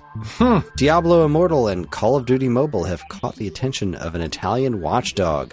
Quote, examples include repeated prompts both during and outside gameplay, urging users not to miss out on rewards. Also through in-app messages and push notifications, as well as to purchase time-limited items before they become unavailable. Those practices, together with strategies that make it difficult for users to understand the real value of the virtual currency used in the game and the sale of in-game currency and bundles, may influence players as consumers, including minors, leading them to spend significant amounts, sometimes exceeding what is necessary to progress in the game, and without being fully aware of the expenditure involved. Why, yes, that is something that video game companies like Activision love to do. Misleading and aggressive practices. That is the modern game industry in a shell, and it really is. One of the games that is legitimately the worst with that is fucking Marvel Snap. I haven't talked about Marvel Snap on here a lot in a while. I still enjoy the game, but I mean, holy fucking shit, their monetization. It's just so disgusting. It's just so fucking gross. Like, you get a new card in Snap, and then you go to the cosmetics store, right? And there's instantly a $20 bundle just for you, it says, with an alternate card art and like boosters and shit. It's just fucking scummy, man. It's just gross. I hate it. I'm like, normally, most of the time I'm going to be on the side of like, yeah, make your fucking money, man. Like, you know, do what you got to do, you know, workers' rights, all that stuff. But this is not that. This is corporations being fucking scumbags. And fuck that shit. This next story, though, made me super happy. Push Square reports that Sony nukes thousands of shovelware games from PS5 and the PS4 store. These are from Thigh Games, that has just a bunch of titles. Like, I mean, now, we talked about those Disney games earlier, being like, who cares? But I mean, people definitely care about these games because, like, the Jumping Burrito was taken down, and the Jumping Pizza, and the Jumping Taco. Like, fuck, dude. Every time I go to, like, the PlayStation store to, like, look for something, there's all of this, I assume it's AI derivative shit that is just fucking garbage. And this developer, this THI Games, had more than 1,000 games available on the PlayStation Store. And they were all bullshit. Again, I'm all about people making money. But also, fuck you, I'm trying to find something that I might actually want to play. Like, you don't have to be an asshole about it. This, I think, is a great thing. Yeah, more of this, please. So many of the digital shops are just filled with... I mean, every time I go to look on the Switch eShop, the Switch 2 eShop, it's like Hentai Simulator 25, Hentai Magic, blah, blah, blah. It's just constant. Just dozens and dozens of them. They just drop them constantly. They're always on sale for $2. Yeah. And it's just... Yeah, and they're always at the top of the list because they're so cheap. And they're on sale. I mean, I am sad that I can't buy the Jumping Onion Ring or the Jumping Toast Tower or Christmas Gift Catcher or Christmas Tree Decorating Simulator. Like, it's all just shit. It's just absolute shit. And it, like, honestly, just doesn't fucking belong there. I think I'm going to make Stromboli tomorrow. Is this... Fuck, I didn't even notice, but fuck you. Is this why you did this, so that I would have to read not the next story, but the next story? Is that why you went first? So I would have to talk about this shit? Oh, I'm so impressed that you think I planned that far ahead.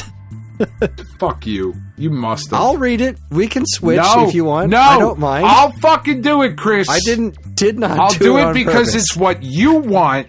It's what the listeners want.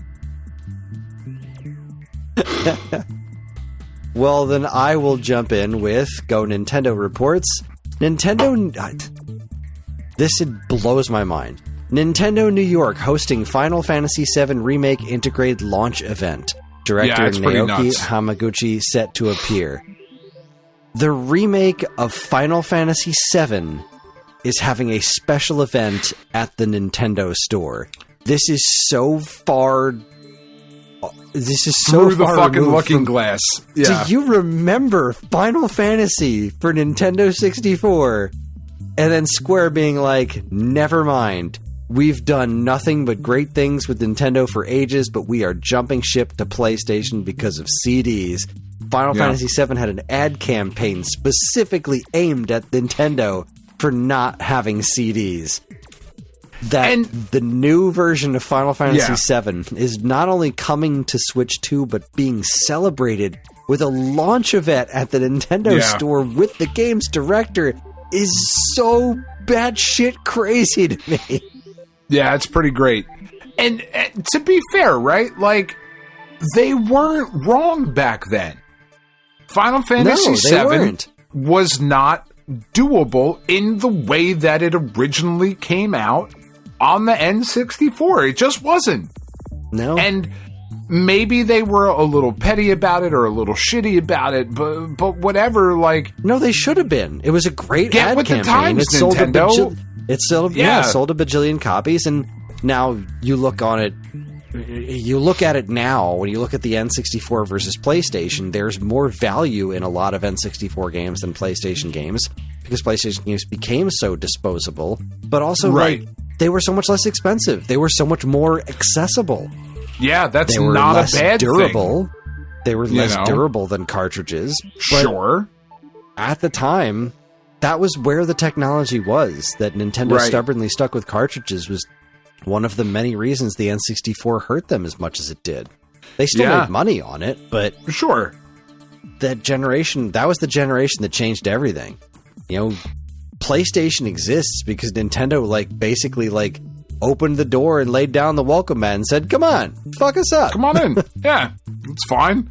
We'll stick with antiquated technology. Yeah, that is more expensive for the average consumer. Yeah, it's fucking wild. But they were not wrong. I remember being pissed at them. Sure, because I'm a Nintendo whore, and I always was. But you think about that logically. They would have been nuts not to make Final Fantasy to compromise their vision on Final Fantasy VII so that they could put it on N64 just because they had that history with Nintendo. It would have been bad business. It would have been a completely different game. Every way, shape, or form, it would have been nothing compared to what it was. No, but here we are. Yeah, here we are in the year 2026, all these years later, and the remake. And we're of Final still Fantasy fucking talking about Final Fantasy VII. Coming to Nintendo. Yeah. And Final Fantasy VII's been on Switch for ages, which is wild enough. I have a physical cartridge of it back there behind me. But this remake, I was really impressed by that demo. I just don't know that I like the game enough to get it, but we were just talking I don't think you will. $40.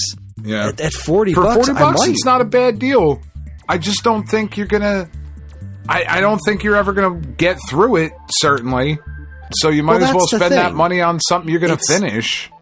What interested me about that demo was playing the story version, where I don't have to learn all the different systems and whatnot. I can play the game, but it kind of holds my hand through it enough to be like, wow, this is dazzling, and I'm interested in the story. And just kind of see where it goes. I don't know. I have conflicting thoughts on this. I honestly don't even know if I should be throwing my name in the hat to review it, because I think I would have an interesting perspective on it, because I am not overly familiar with the original one, because I keep getting bored by it. But also, I think the music is so good. The music of the original is so good. For whatever it's worth, $40. I think I would be somewhat leery of getting it, because I don't know that the completion of the trilogy is doable in the way that you would want it to be on Switch 2. I don't know that matters. What do you mean? Well, because we still don't have the final game, right? So what you're getting on Switch 2 is a ported PS4 game, right? Because Final Fantasy Remake was a PS4 title.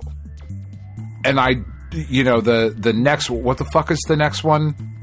Final Fantasy, the second chapter of it was whatever the fuck the second chapter was called, because I can't think of it right now.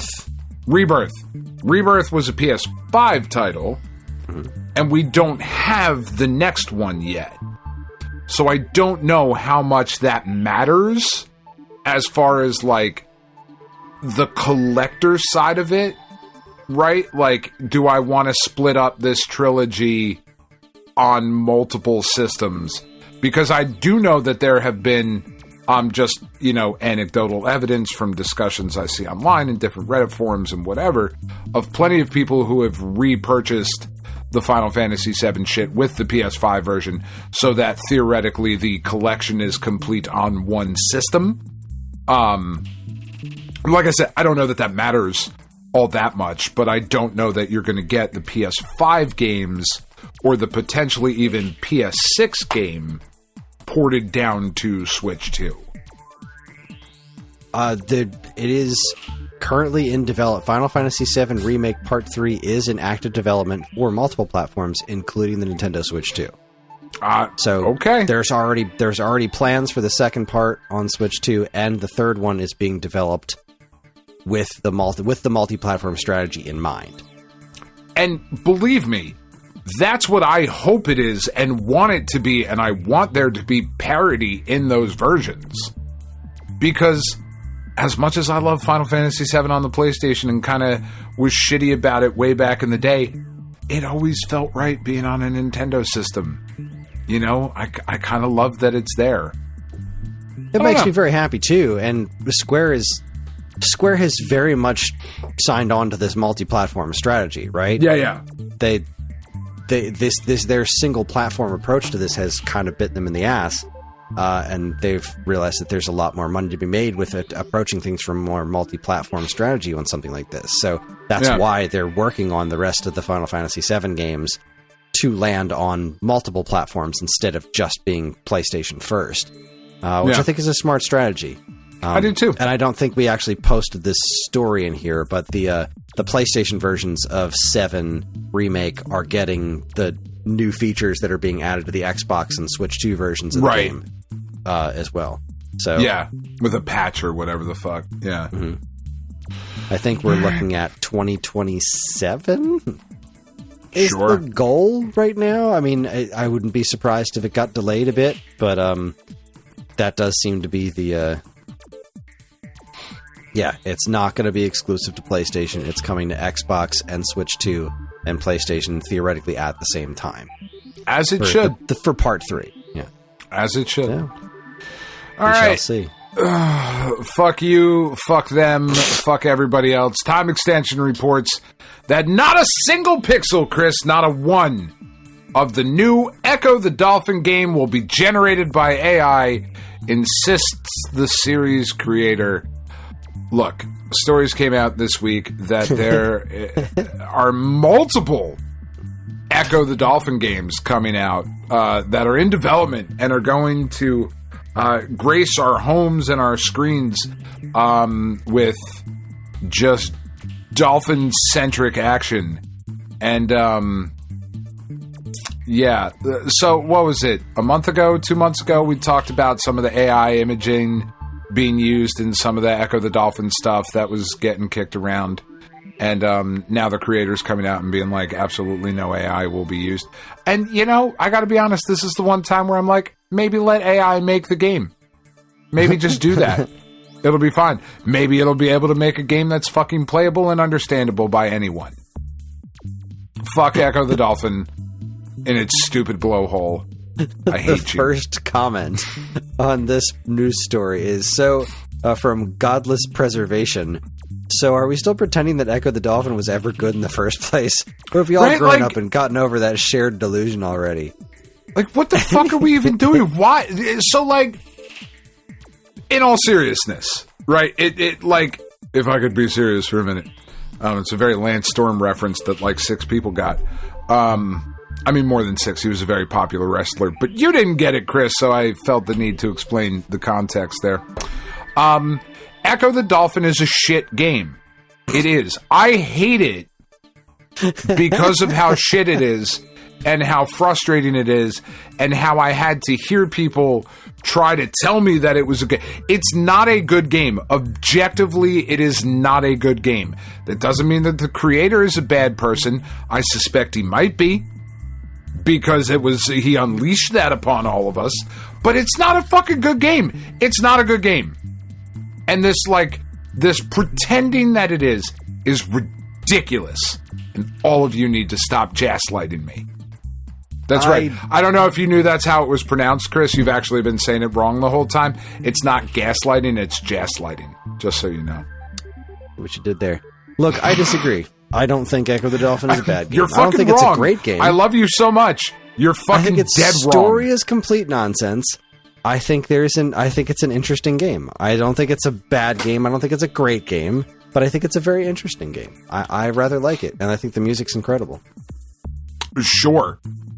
We're not talking about the soundtrack. We're talking about the fact that this game makes... Well, it's all from the the standpoint of an experience. entertainment, interactive adventure, it is too obtuse to enjoy.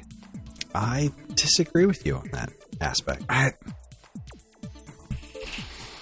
This is Anyway. what we're going to break up about. Fuck Echo the Dolphin. I don't good. want to.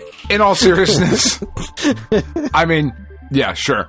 I mean, yes, you do. It's okay. We can all see it all over your face. That's the thing the podcast listeners are fucking missing out by not watching the video, is the lust, the fucking disgusting, quite, if we can be honest, Kris, a little bit of an intervention here between you and me.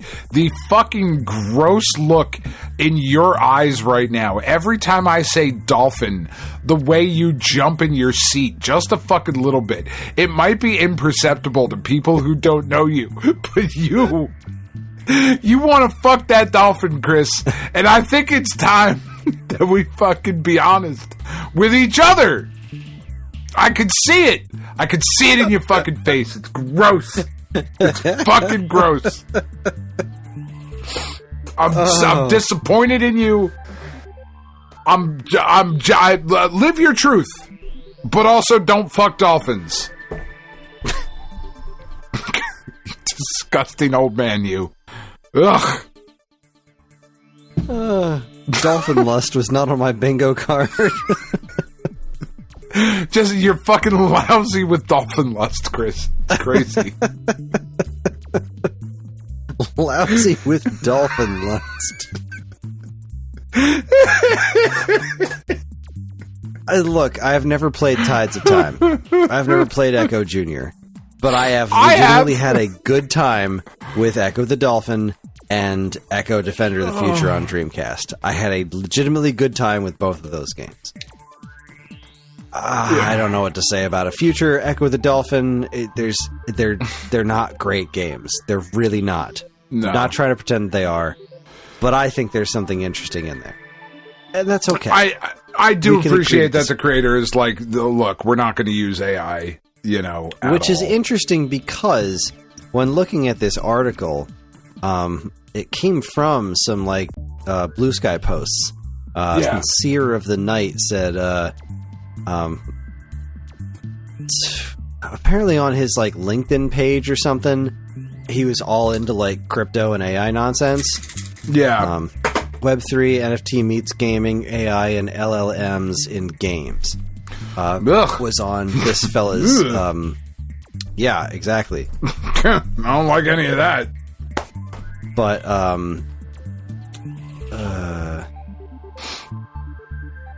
why is this here? Because this was from May. We talked about it a while ago. I guess this response about there being nothing, not a single pixel will be generated by AI is what the news story is. But yeah, he had been kind of called out for being interested in this stuff in the past. But although he added that he intends to be all in on DLSS on Switch 2. Which What that's is like frame DLSS? generation and so that is, yes. Is that AI there's an argument to be made with that as far as but that's the kind of stuff that we've argued before that this is what we should be using it for. This is the kind of thing to fill in the mixing pixel. And maybe I'm talking out of my ass. I very well might be. Because now I'm upset that I can't get my cleaning tools out of their case, Kris. I don't know what's happening, and I'm very upset. But yeah, there's a bunch of stuff that is done frame generation and that sort of thing to make games look better and run better on underpowered systems and provide a semblance of the same experience to different users. And that's I think that's a different thing, right? I think I don't think that's necessarily a bad thing. I don't know. I don't either. But I don't pretend enough to know enough. I do know that this next story is somewhere between fascinating and infuriating. Okay. IGN reports, awful Nintendo DS game Disney Cory in the House now selling for hundreds of dollars on eBay amid viral Metacritic campaign. Yeah, so explain this story to me, because I saw the headlines and went, I don't know that I want to know any more about this, but I know we're going to talk about it. And this is one of those things, ever since this game came out, it's been one of those, wow, this is the dregs of humanity. This is the worst thing ever. This game's got to be amazing. And it just became a joke about how this horrible game is some sort of amazing thing. But now people have kind of caught on to its artificially inflated Metacritic score from a bunch of fake reviews talking about how the game's the most amazing thing ever. It's Cory in the House for DS. Right. It's amazing, like, it's ironically. The best. Okay. But now, because of this whole, like, it's getting close to having the highest Metacritic score of any game ever, and so the idiots that are just perpetuating this joke are like, we've got to get as many copies of this game out there into the world and get more reviews so Cory in the House for DS can be the highest rated game on Metacritic. And it's one of those things that's just, memed itself out of control. And here we are. Yeah, I mean, sometimes you just didn't stop to think whether or not you should. IGN's official review. Let's see. If you have a copy of Disney Cory in the House yourself, or you can source one from a local secondhand store, now might be a good time to try and turn a profit. Or, of course, you can hang on to the title, which IGN rated as an awful 3 out of 10 when it released almost 2 decades ago. Quote, the game has some of the clunkiest controls we've seen, the presentation is insultingly stupid, the minigames are hardly games at all, and on top of everything, it's really short, wrote IGN in our Disney Cory in the House review. $400 well spent then. Yeah, it's terrible, but the notion of the internet notion of having something terrible be, I don't know, listed as one of the best things ever is just too funny for people, I guess. But who in this economy, who has fuck you money to spend $400 on Cory in the House? Give that money to fucking charity. Do something like meaningful with your life. Fuck's wrong with you? Anyway. Oh, I didn't realize this story is in here twice. Yeah. All right, well, our final story for Week Old News this week, then, comes to us from our friends over at GameSpot, Kris, where they tell us, Evan Campbell in particular, not our Evan, but our other Evan, tells us that a new secret ending for Super Mario World has been discovered, and it's... Well, this is Evan Campbell reposting something from Super Mario Broth. No, this says Evan Campbell. No, I'm just kidding.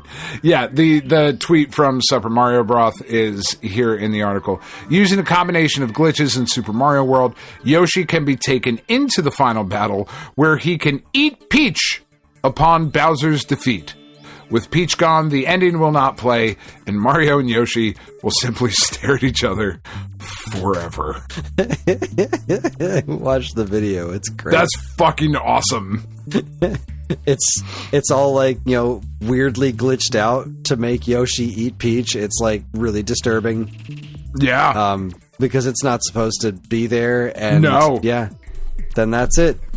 I actually think that's probably what the ending was supposed to be. Just Mario and Yoshi staring into each other's fucking eyes with fucking dolphin lust.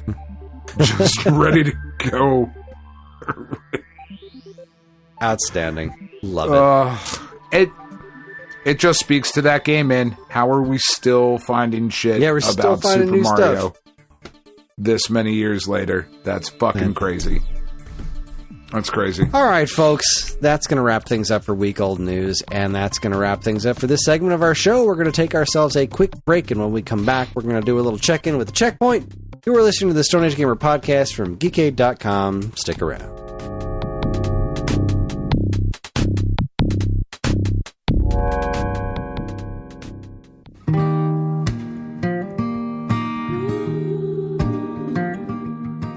We are Safe at Home, the leading dog rescue in the heart of New Jersey. Are you searching for a loyal companion, a dog that will bring love and joy to your home? Look no further than Safe at Home. At Safe at Home, we believe in giving every dog a second chance. We rescue, rehabilitate, and find loving forever homes for dogs in need, right here in the Garden State. Our dogs are ready to make a lasting impact on your life. Each one has a unique story, a wagging tail, and an incredible capacity for love. When you adopt from Safe at Home, you're not just gaining a pet, you're becoming a part of our family. Our dedicated team ensures a seamless adoption process, providing ongoing support and guidance. With New Jersey's beautiful parks, beaches, and trails, you and your new furry friend will have endless opportunities for adventures and cherished memories. Safe at Home relies on the support of compassionate individuals like you. Your donations and volunteer work enable us to continue saving lives and finding forever homes for these amazing dogs. Join us in creating a safer, happier community for dogs in New Jersey. Together we can make a difference and give every dog the chance to feel safe at home. Visit our website or call us now to learn about how you can be a part of the Safe at Home mission. Safe at Home, because every dog deserves to be loved and protected. www.safeathomerescue.org.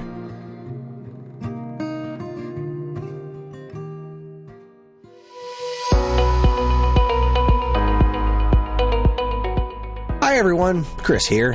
Podcast listening is free, but podcast creation is not. That's why the Geekade Patreon exists. In an effort to help us pay the bills, we've got a Patreon page set up where you can gain access to our monthly podcast topic schedule, get early access to many of our shows, and more. If you'd like to help support Geekade and keep these shows running week after week, head over to the Geekade Patreon page, linked in the show notes of this very podcast.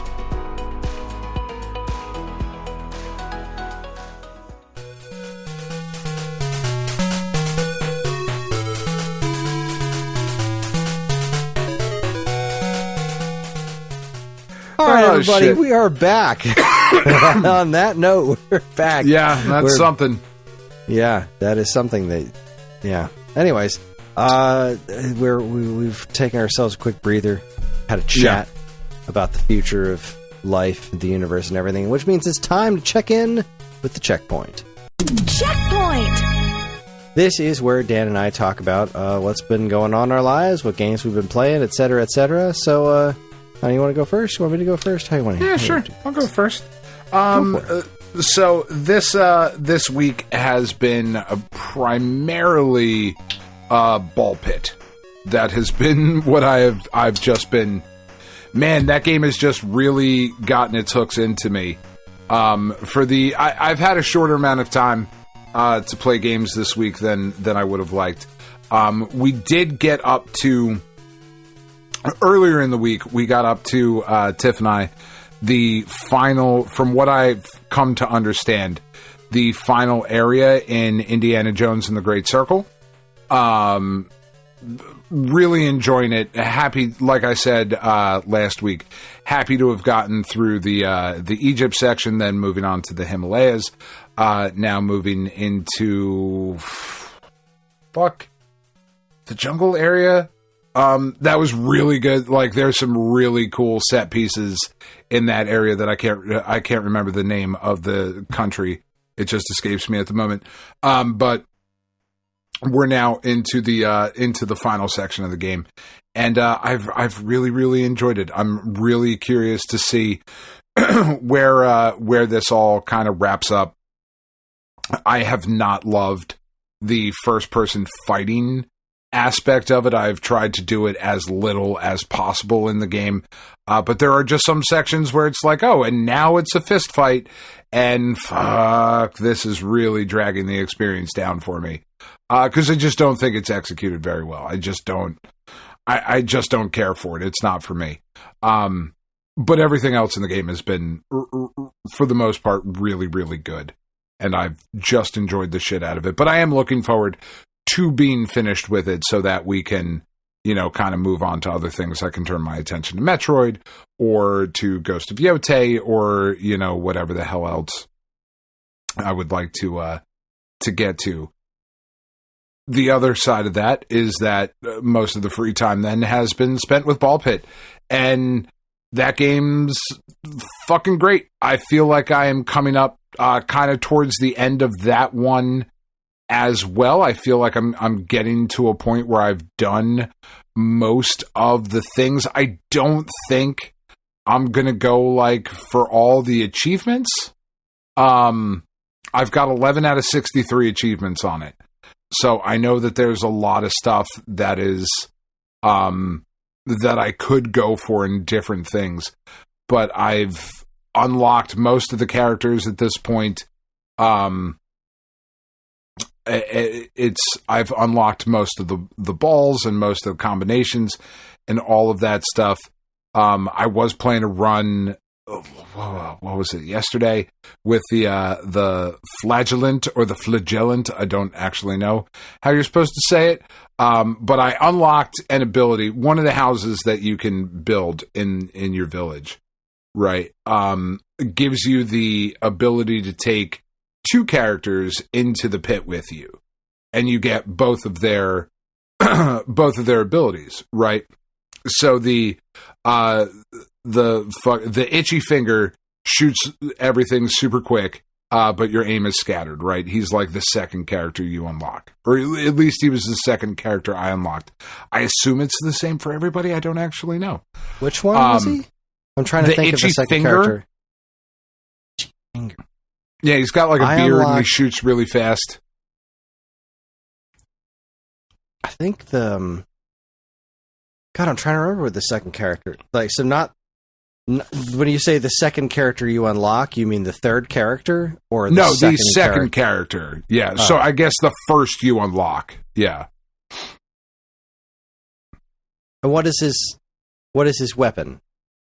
The itchy finger is burn. Because the fire. Your original guy is the spike ball. Right. This guy is the flame, like the fire.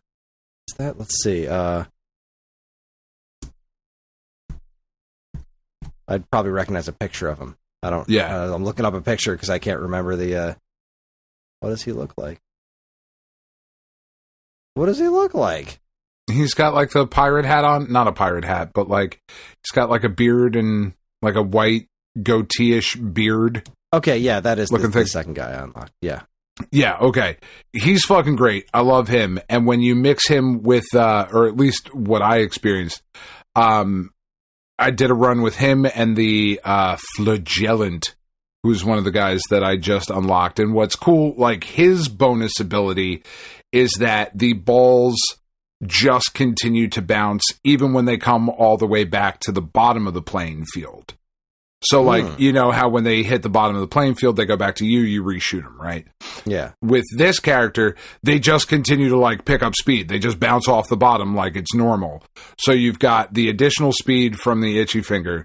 The ball's just continuously bouncing from the flagellant. Then the passive buffs that you can get from the upgrades throughout the dungeon of increasing the shooting speed, increasing the amount of baby balls that you get from different... Like, I got all of those buffs, and by the time I was done with it, there were thousands of things flying around on the fucking screen.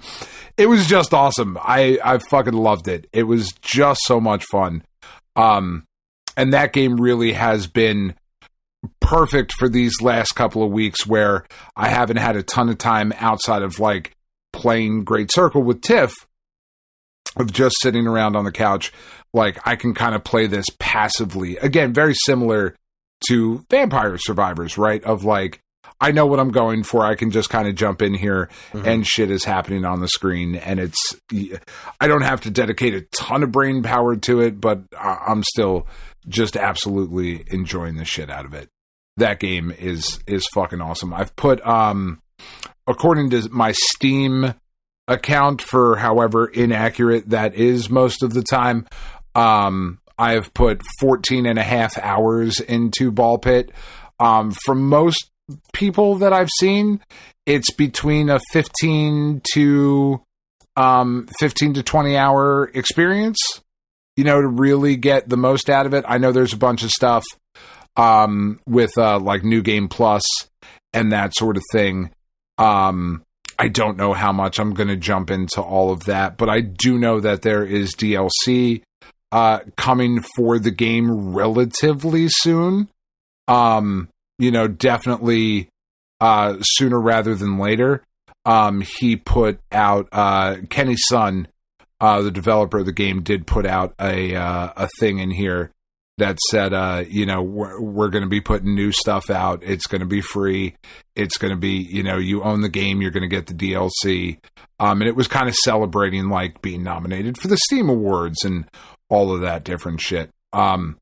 Just a fucking awesome game. I'm super, super excited with it. I absolutely love it. I'm looking at the story right here. So on December 2nd, he put out a post on Steam that said, "We're delighted to announce that 1 million seekers have played Ball Pit since launch. You know what that means. We'll be releasing 3 new content updates in 2026, free for anyone who owns the game. Each update will bring new balls, new evolutions, new buildings, new characters, and more." So in January, we will get the Regal update. In April, the Shadow update. And then in July, the Naturalist update. I don't know what the fuck any of that means. But I'm really excited about it. This game is fucking great. It's just so much fun. It has really scratched that particular itch. And I'm kind of looking forward to jumping into maybe Clover Pit next. Clover Pit's got a very similar kind of vibe to it. There was another one that just had a demo came out for it. It was I'm looking through my list right now to see if I can find it. No, all of these games have been released. Sorry, my fucking Steam list is huge. Forbidden Solitaire, I thought looked really fucking cool. I believe that just had a demo that came out. Yeah, so I'm going to download that. It looks super fucking weird and something that I would be super into. So I have done a fair amount of Steam gaming this week, which has been really nice because the rest of the week was filled with I took Penny to the Symphony in Philadelphia last Saturday. We went and saw Mahler's Fourth performed, which was just incredible. We got I have a connection with the Kimmel Center in Philadelphia, and they throw me some free tickets every now and again. And they happen to have some really great orchestra seats for the symphony performance of Mahler's Fourth last week. So Penny and I went and checked that out. And Tiff and I are actually going, I forgot who it is, but Tiff and I are actually going tomorrow. We will be going back to Philly to see a symphony performance, and then in a couple of weeks there should be something coming up that I can take Roddy to. And I'm really happy to be able to take my family to experience like this just whole other aspect of art and entertainment and all of that. Like, you know, get dressed up in your fancy clothes. We're going to the fucking Philadelphia Symphony Orchestra to go watch these performances. Tiff and I tomorrow will be going to see Mendelssohn's Italian Symphony, which should be really awesome. And then I'm not entirely sure. I know I have some tickets coming for what I'll take Roddy to. But yeah, as you can tell by the everything about me, going to symphony orchestra performances is definitely a thing that I would be into, right? Like it's such a weird, different kind of experience. And if you've never had the opportunity to go and you find yourself with the opportunity to see a live symphony orchestra, it really is something spectacular. It's really, really incredible. So, yeah, that's where we've been. Yeah. Well, I also have been playing a decent amount of Ball Pit. I agree with everything you're saying. I'm not nearly as far as you. I am still on the second level. I finally beat the second boss. I unlocked those like twins. I hate them. They're terrible. Oh, the cohabitants? Yeah. I did not care for them at all. Yeah, it's very weird. There's definitely some more characters that you will unlock where it's like, well, you don't shoot any baby balls? Why? But then you play them and you're like, oh, okay, I see what's happening here. I get it. Yeah, they just did not do the trick for me. Yeah. I died on the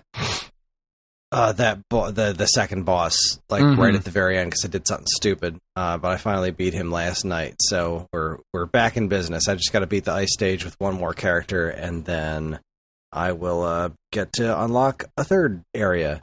I still don't really get the farming sim or whatever the hell that is. I don't understand it, but the best thing. So that's really like what has kind of helped my progress with the game is that as you level up the houses and whatnot and you get different structures, you get passive buffs that just kind of apply across the board.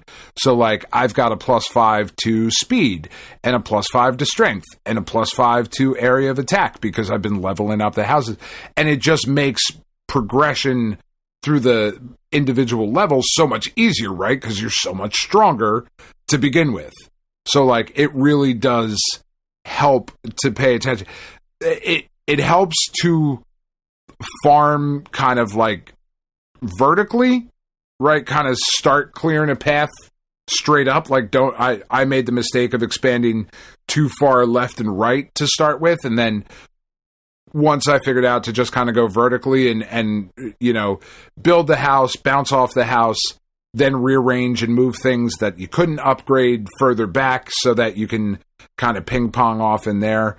Like once you really start to, I still don't love that aspect of the game, but it is sort of necessary to make just progression easier, right? Yeah. I guess none of it makes any sense to me. I watched a YouTube video. I do things. I throw things around. They say I got things. I don't understand what they are or how they relate to the game, and then I go play the game for a little bit longer. Yeah, watch a YouTube video, and you'll be like, "Oh, okay, I get it." Okay, I'll give it a shot. Yeah. Either way, I very much enjoy the game. I think it's a lot of fun. It's scratching the similar the Vampire Survivors itch. It's just a marvelous game. Yeah, it's really quite awesome. Let's see. What was the other thing? Where did my script go? There we go. Okay, so Ball Pit was the first thing on my list. I've actually been spending a little bit of time with the Game Boy app. Just playing through Kid Icarus of Myths and Monsters since it landed on Nintendo Switch Online. Just kind of chipping away at that. Love that game. It's really that tracks. Good. It's really fun. And just, really did a little playthrough of Super Mario Land, because it also brings me a lot of joy. But the big thing that I've spent as much time as I could this week, which was, again, not nearly as much as I wish it was, but I'm going to put more time into it this weekend, is I've really put some time into Adventure of Samsara, which is the game that I've gotten to review. I've been playing it on the VCS. It's really weird, in a good way. Okay, so tell me about this game, because I'm fascinated by it. And especially how overshadowed it got. Yeah, right. So this released the same day as the Silk Song and just got completely drowned out. This is a sort of spiritual successor. It doesn't even seem like the right word. It has ties to Adventure for Atari 2600. Right. But only vaguely. It plays out like a Metroidvania. It is very clunky, but intentionally so. Like, your character does not move like... why can't I think of her name? Silk Song character. Hornet? Your character is not super agile like Hornet. Your character is like this relatively heavy knight. Okay. And you're... The world itself seems weirdly inspired by iconography of Adventure. Like, there have been squares, but then, like, that's kind of it. It's like it's really its own thing. But then it's you stumble upon these things that are like weirdly science fiction-y. Like you're looking at the game and it seems like it's medievally, but then you come across these weird science fiction-y things, and it just keeps getting more interesting. It's actually reminding me, vibe-wise, a lot of the first Axiom Verge, in that you think it's one thing, but then as you play it, it's actually that's pretty kind of high another. Praise, man. Yeah, I don't know that I would say it's as good as Axiom Verge, because Axiom Verge is fucking amazing, but I'm really intrigued by it. So I'm playing the game. The combat is very slow paced, but it's starting to pick up in interesting ways now. As I'm playing through it, there's the way the story is being told is kind of interesting. It's not like it's this crazy deep story. It's just the way it's being told, and the look of the game and the feel of the game is all kind of giving it this weird mystery. And then I got to this future knight on a jetpack fighting one of the dragons from Adventure. It looked amazing. The dragon was so cool looking. Like I didn't fight it. This guy was fighting it, and then like I swung my sword at it, and the dragon disappeared. I had this whole conversation with this futuristic space knight with a jetpack, and then he like fucked off to his own dimension again or something. I was like, "What the hell is going on in this game? This is so weird." And then I start getting new power ups that are again not like anything I expected to get. There's, I got this sun power up where this little like miniature sun floats behind me, and use the right analog stick to kind of like open up this circle of area around you, and you can use this sun to power all these like electronic devices in the walls. Which is weird. And then that like sounds that makes really platforms appear and start moving. And so I just got this projectile weapon that's really cool. So now I can finally hit things from across the room, because beforehand I just had my sword, which is really, it's a heavy sword, so it takes a long time to swing. You have a dodge move, but again, it's not as, like, the dodge itself is quick, but being able to activate it isn't as quick as you want, especially when you're already swinging your sword. You can't really cancel out of it and start doing the dodge. So the combat in the game you have to be very, very deliberate with.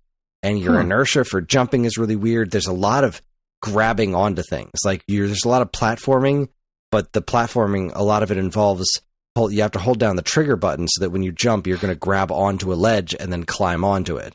It does things like when you're holding onto a ledge, you want to jump onto another ledge and there's no footholds. You jump when you let go of the jump button instead of when you press the jump button. You know what I mean? Okay. So there's a lot of like very weird, intentionally clunky things to it that all adds to the weight of your character, which again is weirdly mysterious. There's the game's got such an odd, off-putting vibe of mystery around it. I'm really enjoying it. I don't think I'm super far into it. I just got to this area that's an ice area, but there appear to be statues of those the adventure dragons all over the place, except their heads are really weird and fucked up looking. So I don't know. It's interesting. It's got I'm enthralled by it. Like, and not like, holy shit, this is so much fun to play. It's just like, this is really interesting. It's got the visuals are very interesting. It's very pixelated, but it's animated really in a very unique way. It doesn't look quite like a lot of other things that I've played. There is something oddly unsettling about the whole world around it. And I so far couldn't be happier with it. It performs pretty well on the VCS. I'm sure it would be a little bit more stable if I was playing it on Switch too. Sure. There's been this issue with the controller that I've only run into once or twice, but I know it's not specific to this game because I've had it happen on other VCS games before, where you are pressing the analog stick or doing something and it's not registering, and then like a few seconds later, it all registers at once, and then I walk off a cliff. Oh, that's weird. Yeah. It's just something the VCS does from time to time. It's very rare. The checkpoint system works really well in Adventure of Samsara. And in fact, there's a spell that you can get that can just warp you to the last save point that you went to, which is coming pretty handy. Like, there was this one area that I got to that there was this big ass, like, crab looking monster that was throwing these acid balls at me. But every time I got near it, it turtled, just put up its hands and it stopped attacking, but it was just in complete total defense mode. So I couldn't really get past it. And then I was like, oh, the save point's like right there on the other side of him. So I'll just warp to the save point using this magic spell.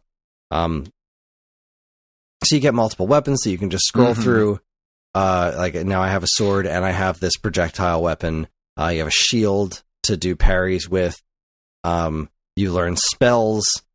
There's all these artifacts. Like, there's a lot to it. It's a full on interesting game. I talked to Micah about it a handful of times throughout the course of the week. I think it's really cool. I think it's tragic that it got so overshadowed, because while it may not be mechanically as accessible, I think, as something like Hollow Knight, where Hollow Knight just feels good to play, this one kind of makes you earn it. This one just right off the bat, it doesn't feel wrong to play, but it very intentionally doesn't feel good. It's like you can jump really far, but only with like this specific inertia to you, because you are a heavy medieval / futury knight character. Dude. Yeah, it's weird, but I'm really into it. I'm really into it, and I'm very curious to see where it's all going. It does look really cool. Like, I think it looks really neat.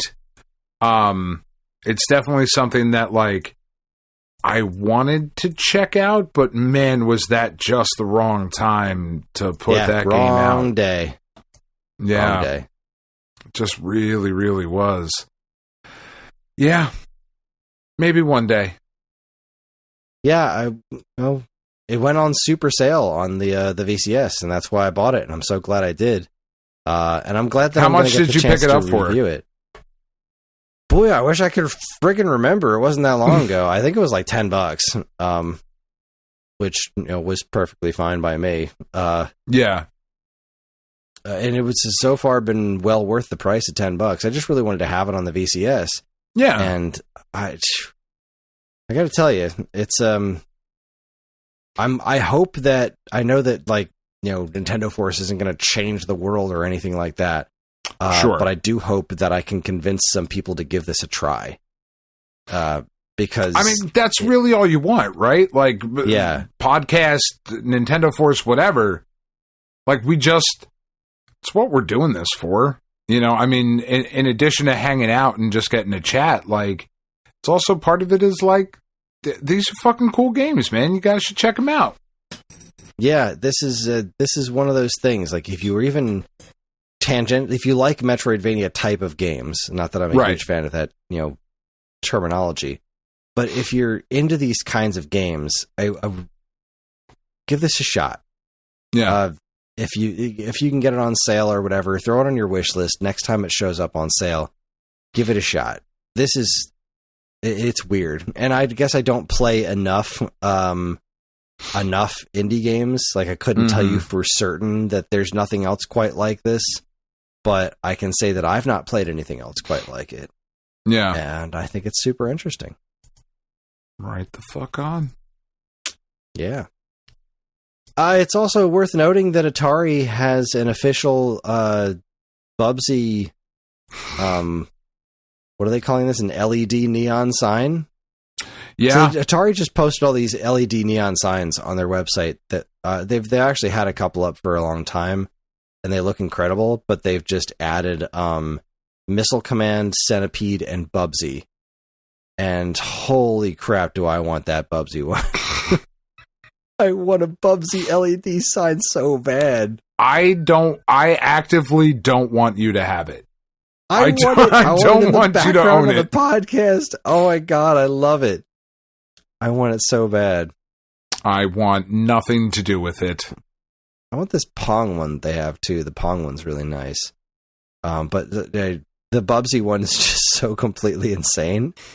I really want it. I'm so sad that it's only $50. I could probably swing it. There's just so many better things to spend $50 on. Yeah. Like, Literally anything else. Glowing with catitude. Oh! The fucking... your dolphin lust and your cat fancy is fucking gross, Kris. It really is. It's something we need to seriously talk about. You, me, the listeners, everybody. Dolphin lust and cat fancy. It's disgusting. It's absolutely disgusting. Oh, I just found out that a couple of days ago I got the notification from Limited Run Games that my Bubsy collection for Switch was shipping. I was like, shit, I bought that physically? I forgot. Of course you did. What the hell's wrong with me? A lot. A whole lot, Kris. Just a whole fucking bunch. A whole bunch. Oh. So here's the big question, Kris, before we wrap up. Uh-huh. So I've been looking at it for a while now, and I know it kind of got memed towards the end of the year or whatever, but the Amazon exclusive edition, for whatever the fuck that matters, of Clair Obscure Expedition 33 is in stock and ready to go. And it's got that big fat Stone Age gamer money. Do I need this game next? Do I need to play it? Not as much as you need to buy me a Bubsy LED light. I mean, this is $10 more than the fucking Bubsy LED. So yeah, I mean, maybe you're not wrong. I don't know. I don't know if I want like this special edition. I'm so torn. I don't know. Because like the regular edition's $50. I don't know, man. I don't know how to answer that one for you. Yeah.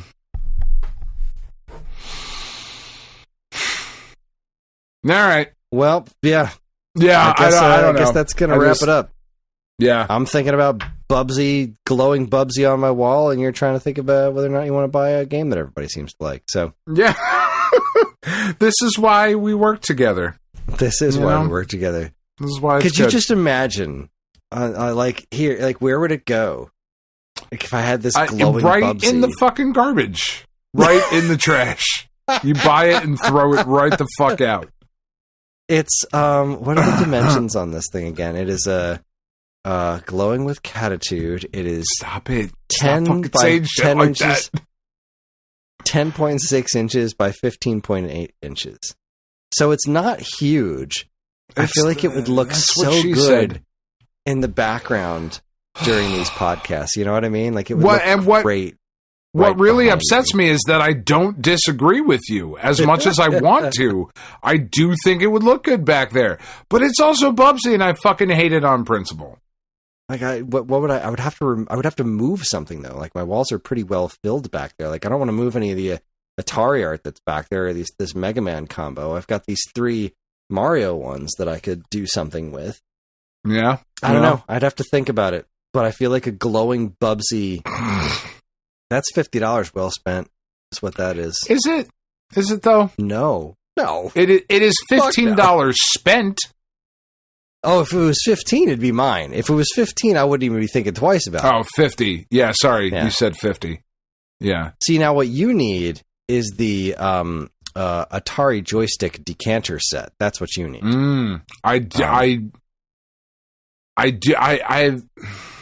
It looks excruciatingly awkward, is what it looks like. It really does. It doesn't look any fun to use at all. I want it, and I want it badly.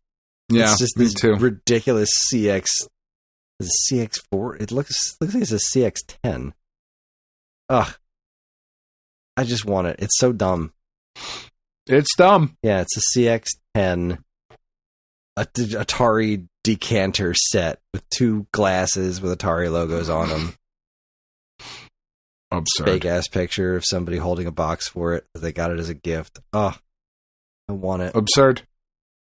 Not absolutely as much as I want it. Yeah, it's $125. That Bubsy thing though, $50. Not fucking kidding about that shit. All right, seriously considering it. All right, yeah, let's wrap this up. It's time for bed. That is our show. Join us next time for the January 10, 20, 30, 40. We'll be hitting up the first one of the year, talking about notable game releases from January 10, 20, 30, and 40 years ago this month. That is it. We're on most social media platforms, and if you want to get in touch with us, we aren't very difficult to find. All it takes is a quick look at our show notes, and you'll see links to our social media accounts, as well as all manner of other fun stuff, like a link to our namesake, StoneAgeGamer.com, and more useful links than you can shake a joystick at. If you'd like to get early access to this show's episodes, as well as a bevy of other shows in the Geekade Podcast Network, check out our Patreon, also linked to in the show notes. It helps keep this show running week after week, and all our patrons are loved and appreciated. This show's theme song, Squared Roots, was written by a banjo guy, Ollie. You can learn all about his wonderful music and more by following the link to his YouTube channel, also in the show notes. And finally, as always, we'd like to thank our intrepid editor, Evan, for making the show listenable for all you folks. I'd like to thank all you folks for listening in the first place. That's it. On behalf of Dan and myself, keep playing games.